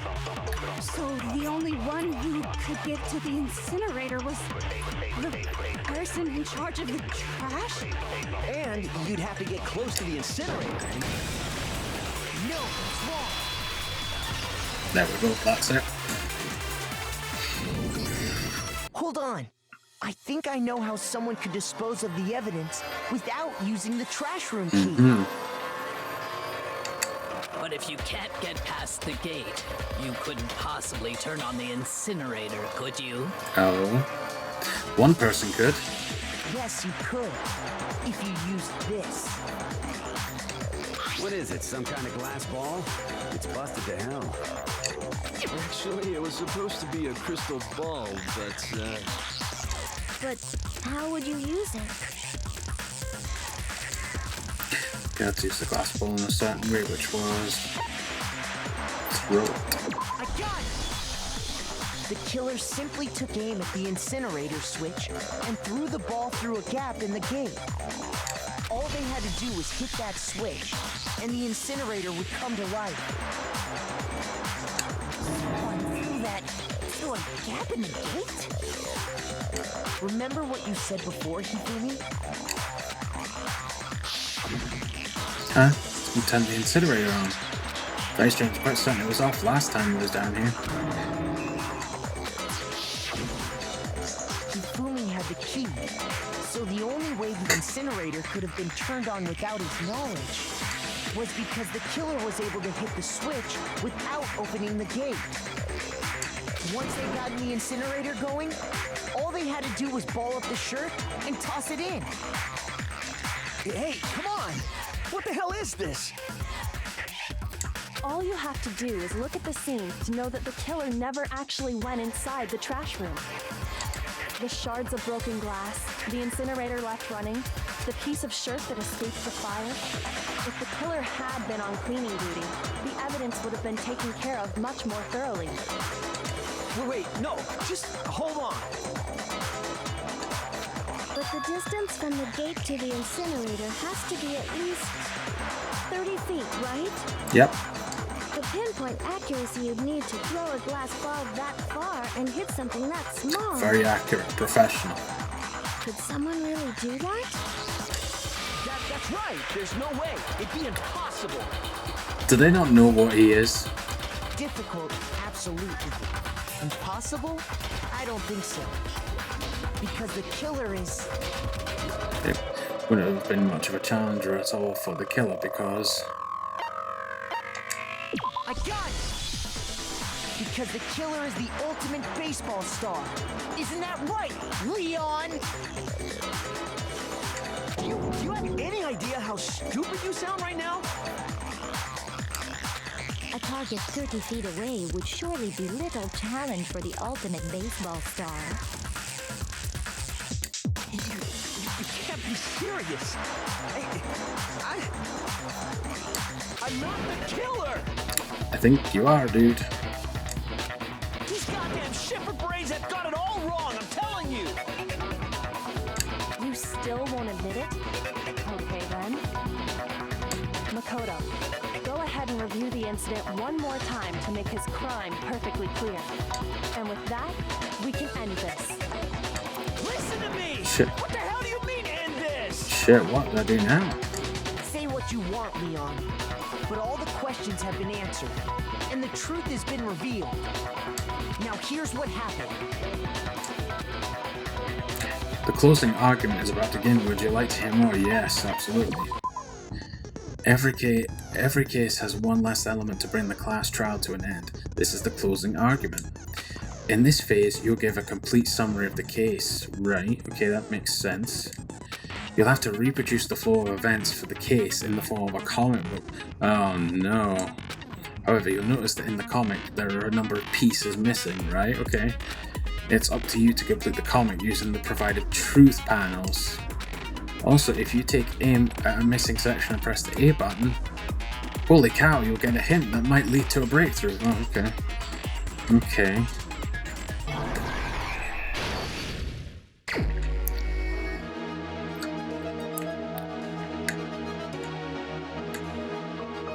Right, so page 1. My room's the scene of the crime. The incident began when the killer entered.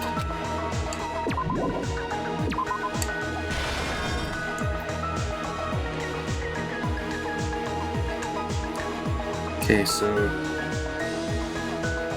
the killer enters the room. Sayaka's waiting. He's like, Sayaka. She gets ready to attack. He misses.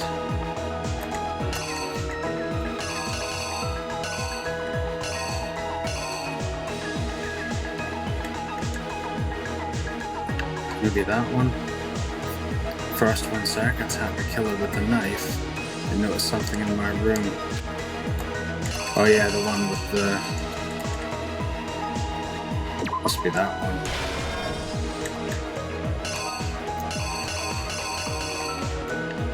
Okay. She goes in for it. They used that object to deflect Sayaka's attack, which is why the evidence was damaged. Must be that one, the sheath. Okay. So they attack Sayaka, hurt her wrist.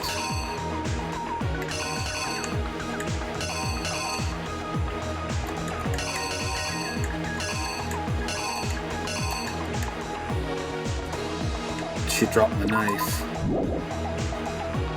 Killer can't say his action when the attack was on what to do next.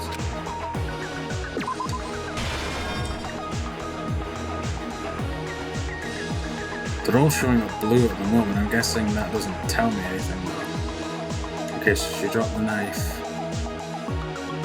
She fled into the bathroom. It's on the door, but she knows that the door is not locked. So the killer then must have used the screwdriver at this point.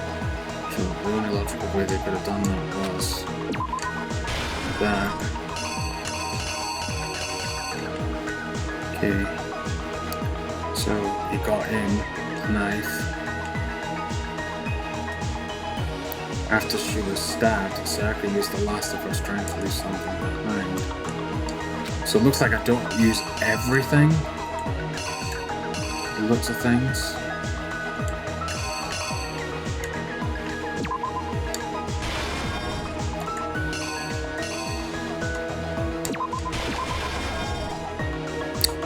So she's there dying. So the killer used a knife in her room to help dispose of evidence. He used the lint roller. Okay, cleans up the evidence. Ends up the incinerator room. And then the next thing he used would have been the ball. The object that goes through, yeah. That. So it throws the ball, hits the switch, incinerator's on, it's his clothes, from the incinerator was his shirt, so that must be that one, the shirt going in. But what he doesn't know is that part of his shirt burned off. And that was left there. Green. The killer is you! I think I'd better take one more look back at the case from the beginning. Last night, the killer went to the room Sayaka was in. In other words, my room. Correct. From what we can tell, Sayaka invited that person there intending to kill them. She attacked them with the knife she'd taken from the kitchen earlier.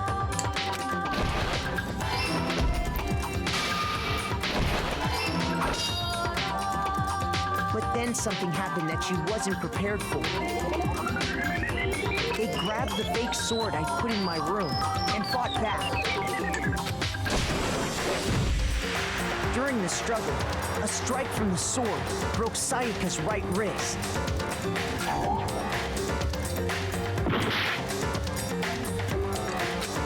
Oh shit, I was wrong. Well, she did drop the knife, but it's obvious in the picture, so that I made a mistake there. So, it's not that one. So the only other one it can be is that... Yeah, he has this sword now. Here's exactly what happened. During During the struggle, a strike from the sword broke Sayaka's right wrist. And that's when she lost her grip on the kitchen knife. Finding herself cornered, Sayaka panicked and ran into the bathroom. Correct. The killer went after her, but couldn't get the bathroom door open. What they didn't know was that my bathroom door got stuck easily, and there was a trick to opening it. Sayaka knew about that because I told her, but of course the killer had no way of knowing. So instead, the killer forced the door open, took the kitchen knife,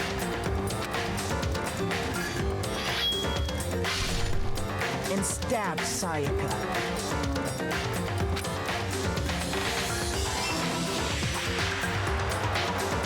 But with what strength she had remaining, Sayaka left a dying message. To keep the killer from noticing, she wrote it on the wall behind her.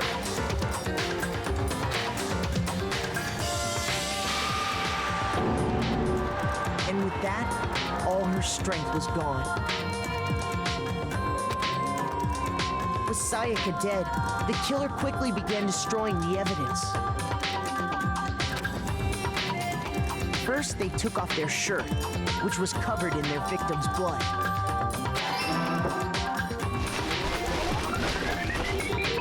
Then they took a lint roller in my room and cleaned up the entire area. They wanted to make sure they got rid of any trace they'd ever been there.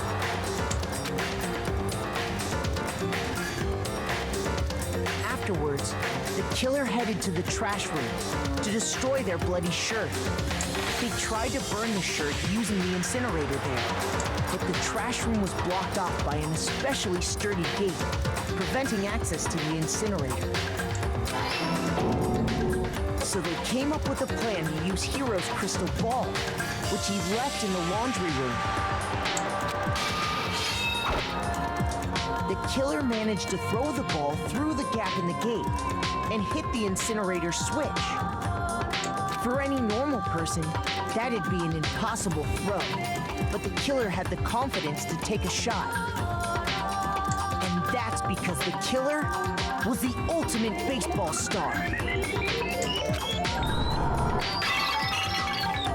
The crystal ball, thrown with absolute precision, hit the switch on the incinerator, which then quickly roared to life.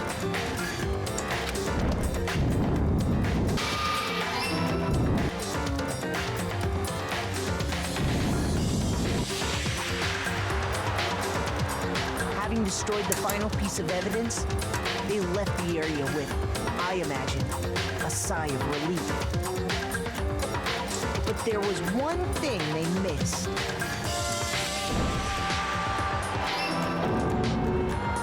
Part of the shirt they'd thrown into the fire burnt away and fell out of the incinerator. The killer didn't notice this, and so left behind a piece of indisputable evidence.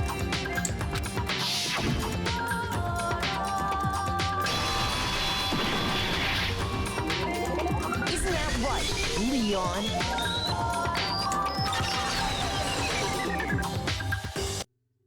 It would appear that Hiro simply forgot his crystal ball in the laundry room. Makes sense. You went there to try and wash the blood out of your shirt, and that's where you saw it, right? Oh, yeah, that would make sense. Seeing the ball, you thought of a way to take care of everything. So, Leon, do you object to anything that's been said? Do I object? Yes, probably. Hell yes, I object! Of course I do! I object! I object! I object! I mean, all of this is just a bunch of stupid theories! You need evidence! Where's the evidence? Then said it, dude. Without evidence, it's all bullshit! It's bullshit and I refuse to acknowledge it! Well then, I guess this is as good a time as any to present the evidence that proves you did it. Makoto, I believe you're in possession of that evidence. I have the evidence? Yeah, I'm trying to think about that myself.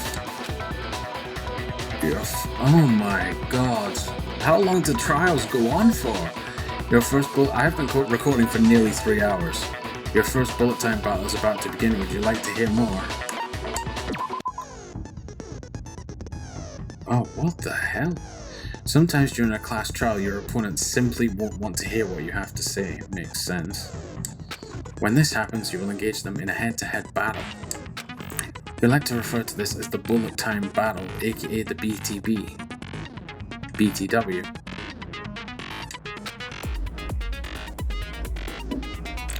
During the BTB, you want to destroy your opponent's statements in time with the rhythm. Okay. Match your button presses with each tempo marker as they move across the screen and reach the center. Okay. Press the A button to lock onto an opponent's statement.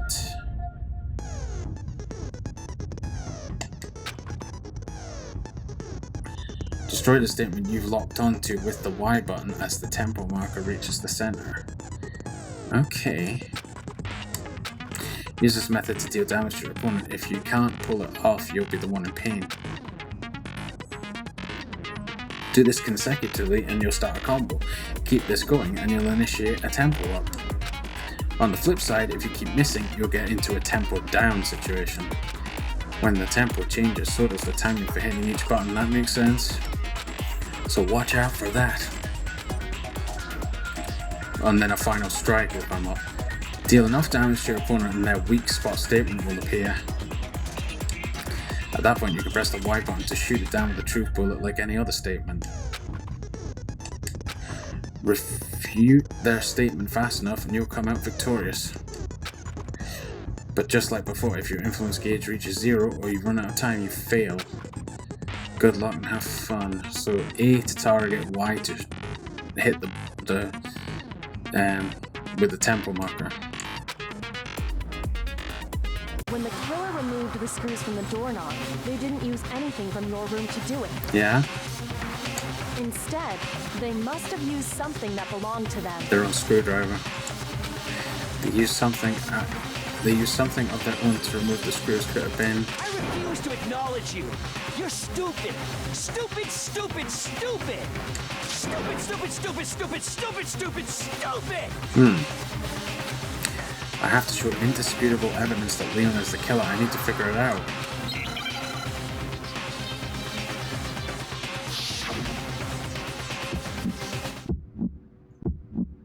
Where's your proof? You kidding me? Not a chance. It wasn't me. Stupid. You lied. Stop talking. Shut up. Here's your proof. You kidding me? Not a chance. You lied. Shut up.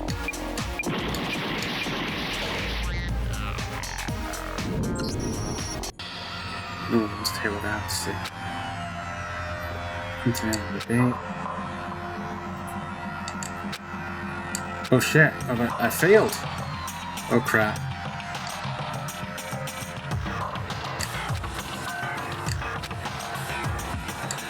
Oh shit, I failed. Oh fuck. Is this really the end for all of us? Oh come on. Yeah.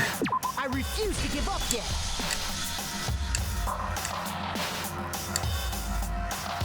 Okay. Right, I need to learn a little bit more about this.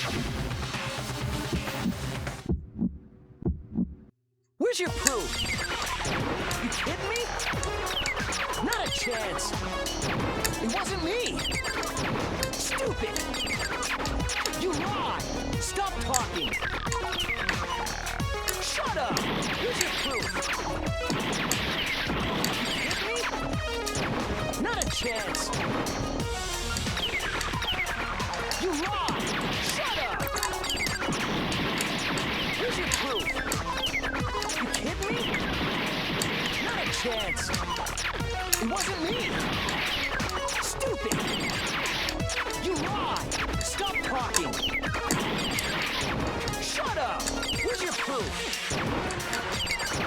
You kidding me?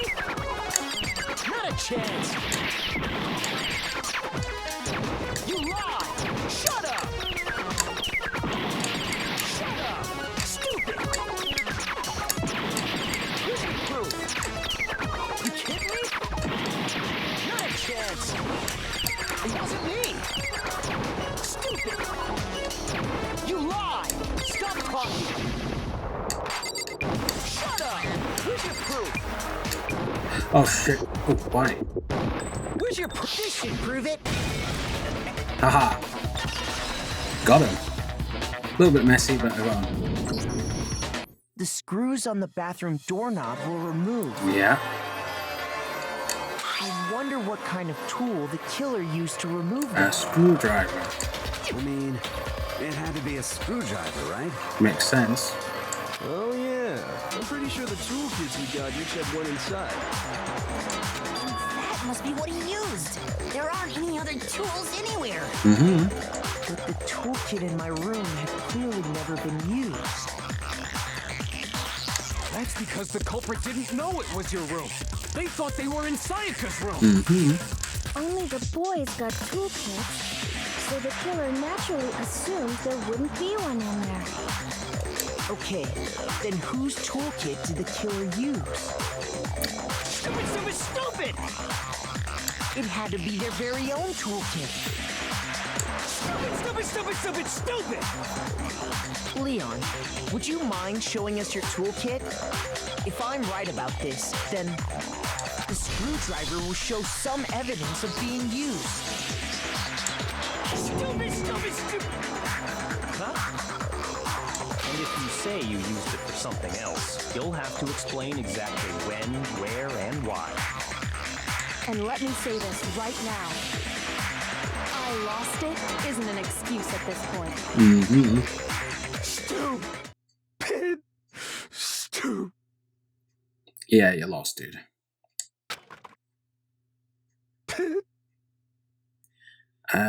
Yeah, I think he's lost it and he's lost his case. So, you have no rebuttal? Apparently not. Then it would seem we are finished here.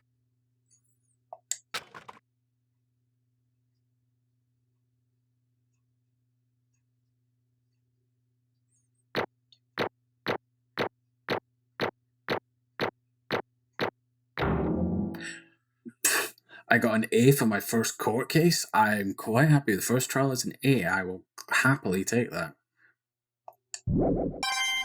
And I got 72 coins? 72 medals? Holy crap, that's sweet. Okay, so I'm assuming we all voted for Leon. Are we correct, Monokuma?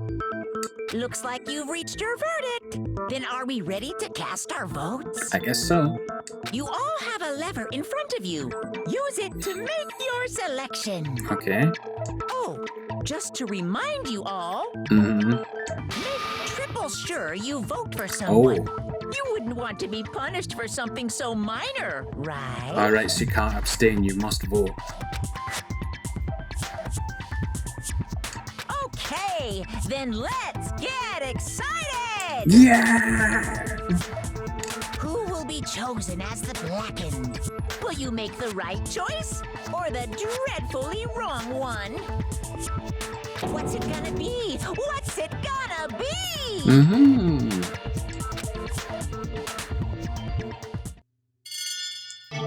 Who is found guilty? Monokuma.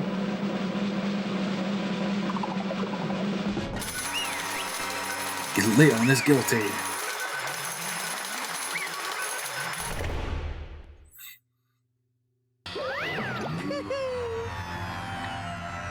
Uh-oh, looks like you got it right on the money, so we're correct. The blackened, in this case, the one that killed Sayaka, was none other than Leon Kuwata.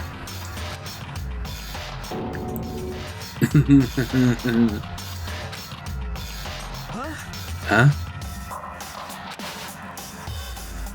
Hey, hold on. Hold on a second, man. Leon, Did you really kill Sayaka? Apparently you did. I don't believe it. Well, if Monokuma says it and he saw the whole thing, then... You son of a bitch! Son of a bitch, what the hell is wrong with you? I didn't have a choice. Really? It was kill or be killed, dude. So, that's why... I killed her first. I suppose she was trying to kill him, but still not cool. We could have just run. None of you are any different! Wrong step and you'd be the one standing here. It was complete chance that I wound up like this. I was just... unlucky. That's all. Hey! Come on! You expect me to just accept my death? Well, it's Monokuma we're dealing with. Everything's become clear. The decision we made was right after all. But when I think about that, you've sentenced him to death, but... well, he didn't commit a crime. Honestly, I'd be better off if he'd been wrong. Because if what we came up with really is the truth, he dies. Then that truth is that Sayaka was trying to frame me. Oh yeah, that's also true. Sayaka was possibly trying to frame him. But even if that's true, I can't say she was wrong. After all, the mastermind, it's all because of that video. Even I couldn't handle what I saw in there. Yeah. So Monokuma is really the main reason. If I was her and the video actually had something to do with me, I can't even imagine. Now we're trapped here, with no way out. They're probably waiting for me. I can't afford to be stuck in here. Yeah, unfortunately though, the video was never shown as evidence.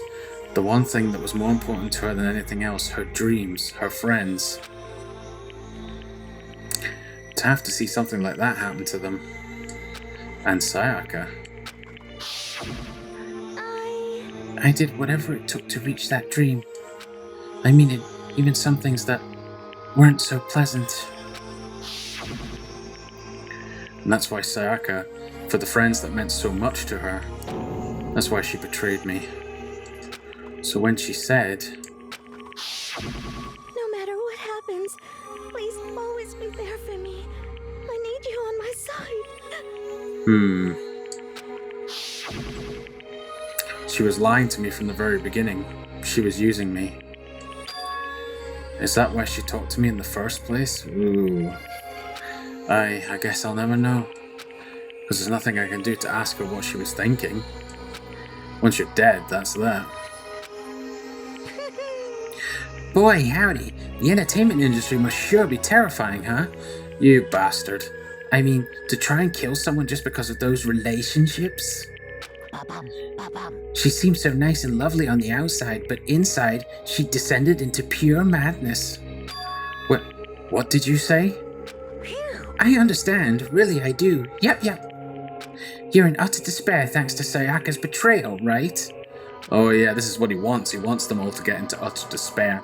Compassion, intimacy, love. The stronger those feelings, the stronger the despair when they collapse. Stop screwing with us. This is all your fault. Sayaka being forced to do something like that. All of it. Everything. It's all your fault. Suddenly, in a frenzy, No, don't do it, dude. I lunged at Monokuma. But... That's enough. She stopped you. As angry as I was, Kyoko latched onto my arm without hesitation.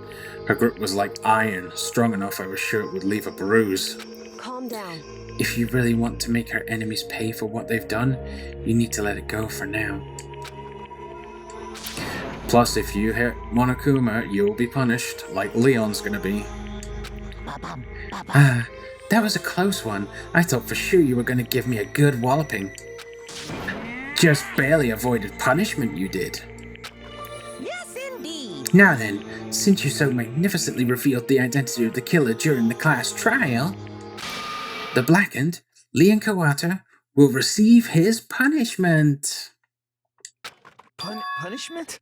Yeah, and you know what that means, dude. You're gonna die. You mean execution? Wait a second! Don't tell me that you didn't see this coming, dude. I didn't have a choice. I had to kill her. Yeah, that's it. I was just protecting myself in the hot heat of the moment. It was self-defense. Like, that's good. How exactly was it self-defense? When you forced your way into the bathroom, did you or did you not use your very own toolkit? After she shut herself in the bathroom, you went out of your way to head back to your own room. Then you came all the way back, broke into the bathroom, and killed her. Am I wrong? Do you understand? You had any number of chances to stop what you were doing, but you chose not to. Is it not because you had an unclouded intent to commit murder? So No, that's why. that's not... Stop it. I've had enough of this. Oh. Are you sure? You were closer to her than anyone, were you not? He killed your precious Sayaka. Do you understand? I can't say Leon is solely to blame. Of course, I don't plan on blaming Sayaka either. Because the one to blame is him. Swah! Say what? If it weren't for you, this never would have happened to Sayaka or Leon. We shouldn't be fighting each other. We should be fighting against the one who put us in this situation, the mastermind. Unbelievable. Uh-oh, did you awaken to your sense of justice? Hey, Well, it just so happens that there's nothing more unethical than an unwavering sense of justice. After all, it's people with that sort of mentality that perpetuate war all over the world. Is that the kind of justice that's awakened within you? Just shut up. Okay, well, anyway, more importantly, let's hurry up and get to what everyone's been waiting for, the punishment. I'm begging you, please, don't do this. You're done, dude. No more begging. No more excuses. You must pay the penalty for breaking the rules. Society demands it.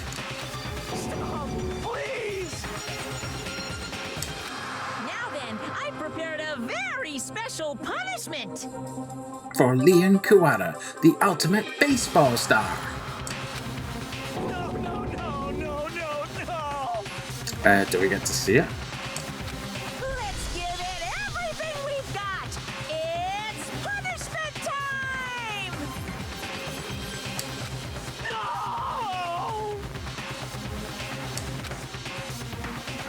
Okay. Oh.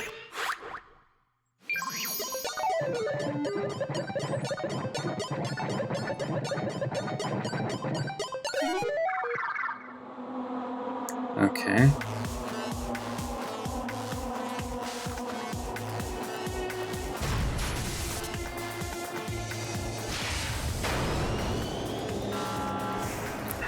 Oh, so he's got a chain around his neck. Dragged through the corridors.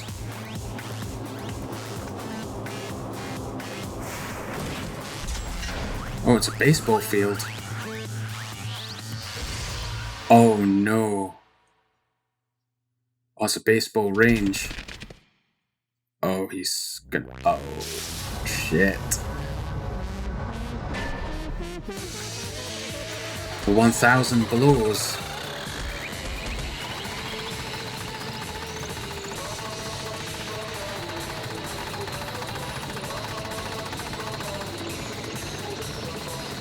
And they have to watch?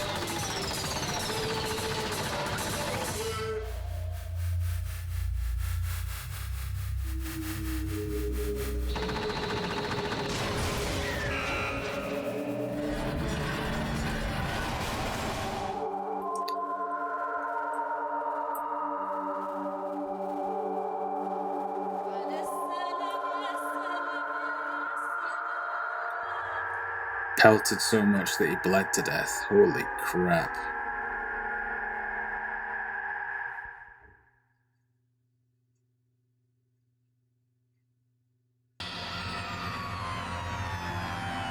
What we saw, that was the true face of despair. I mean, if we can't call it that, what else could we call it? Maybe. Man, my adrenaline is pumping right out of control.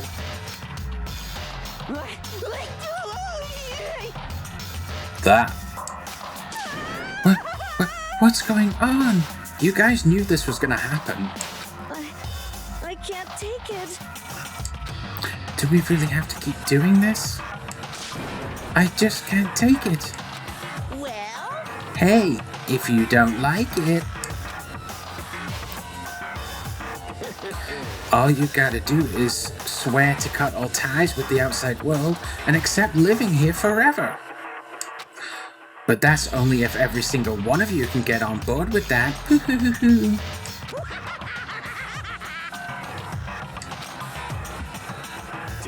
Damn you! Man, fuck you. Why the fuck are you doing all this evil shit to us? What the Evil? You make it sound like I'm some dark, awful secret society type of guy. Say what? Or, in this case, a dark, awful secret society type of bear. Well... So why are you putting an upstanding young citizen like me through such a grueling ordeal? Hey, It seems like you're trying to use common sense to make sense of something that doesn't make sense. That's like trying to put a mile on a scale. I just don't think it's possible. Hey, I don't think what you're saying and what I'm saying quite fit together. Nope. You piece of shit. I don't know who you are, but I'm gonna pound your ass into the ground. Don't do it, Mondo. You must really hate me to get so angry, huh? But if you do that, you're barking way up the wrong tree. Remember what happened to Junko? What happened because more than one of you decided you wanted to get out, right? No matter how much time passes, you can't cut free of your regrets from the outside world. You're to blame. Of course we can't cut free of the outside world, being trapped in this insane place. You're trapped, are you? Well, I'm sure once you learn all the mysteries of this school, your thinking will change for sure. You'll think, boy, isn't it so wonderful how we all get to live here forever? What does this mean? What are you trying to say? Hey, I feel like there's some deeper meaning hidden in there. Just like before. Get to the Blacken's punishment. That's what everyone is waiting for after all.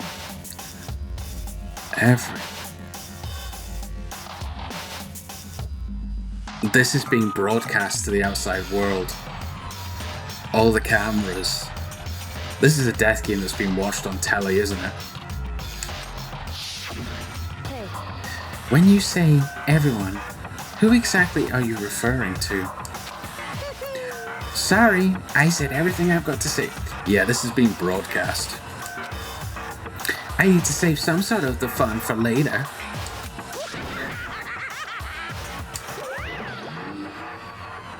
And just like that, he was gone. He left us there, overwhelmed by a nightmare turned reality. Holy crap, guys. Long episode. We're still going a little bit. Even after he was gone, we stood there forever, unable to move. Actually, no, it wasn't that long, I think. Everyone just lost their sense of time. We were all too scared. Scared of being alone.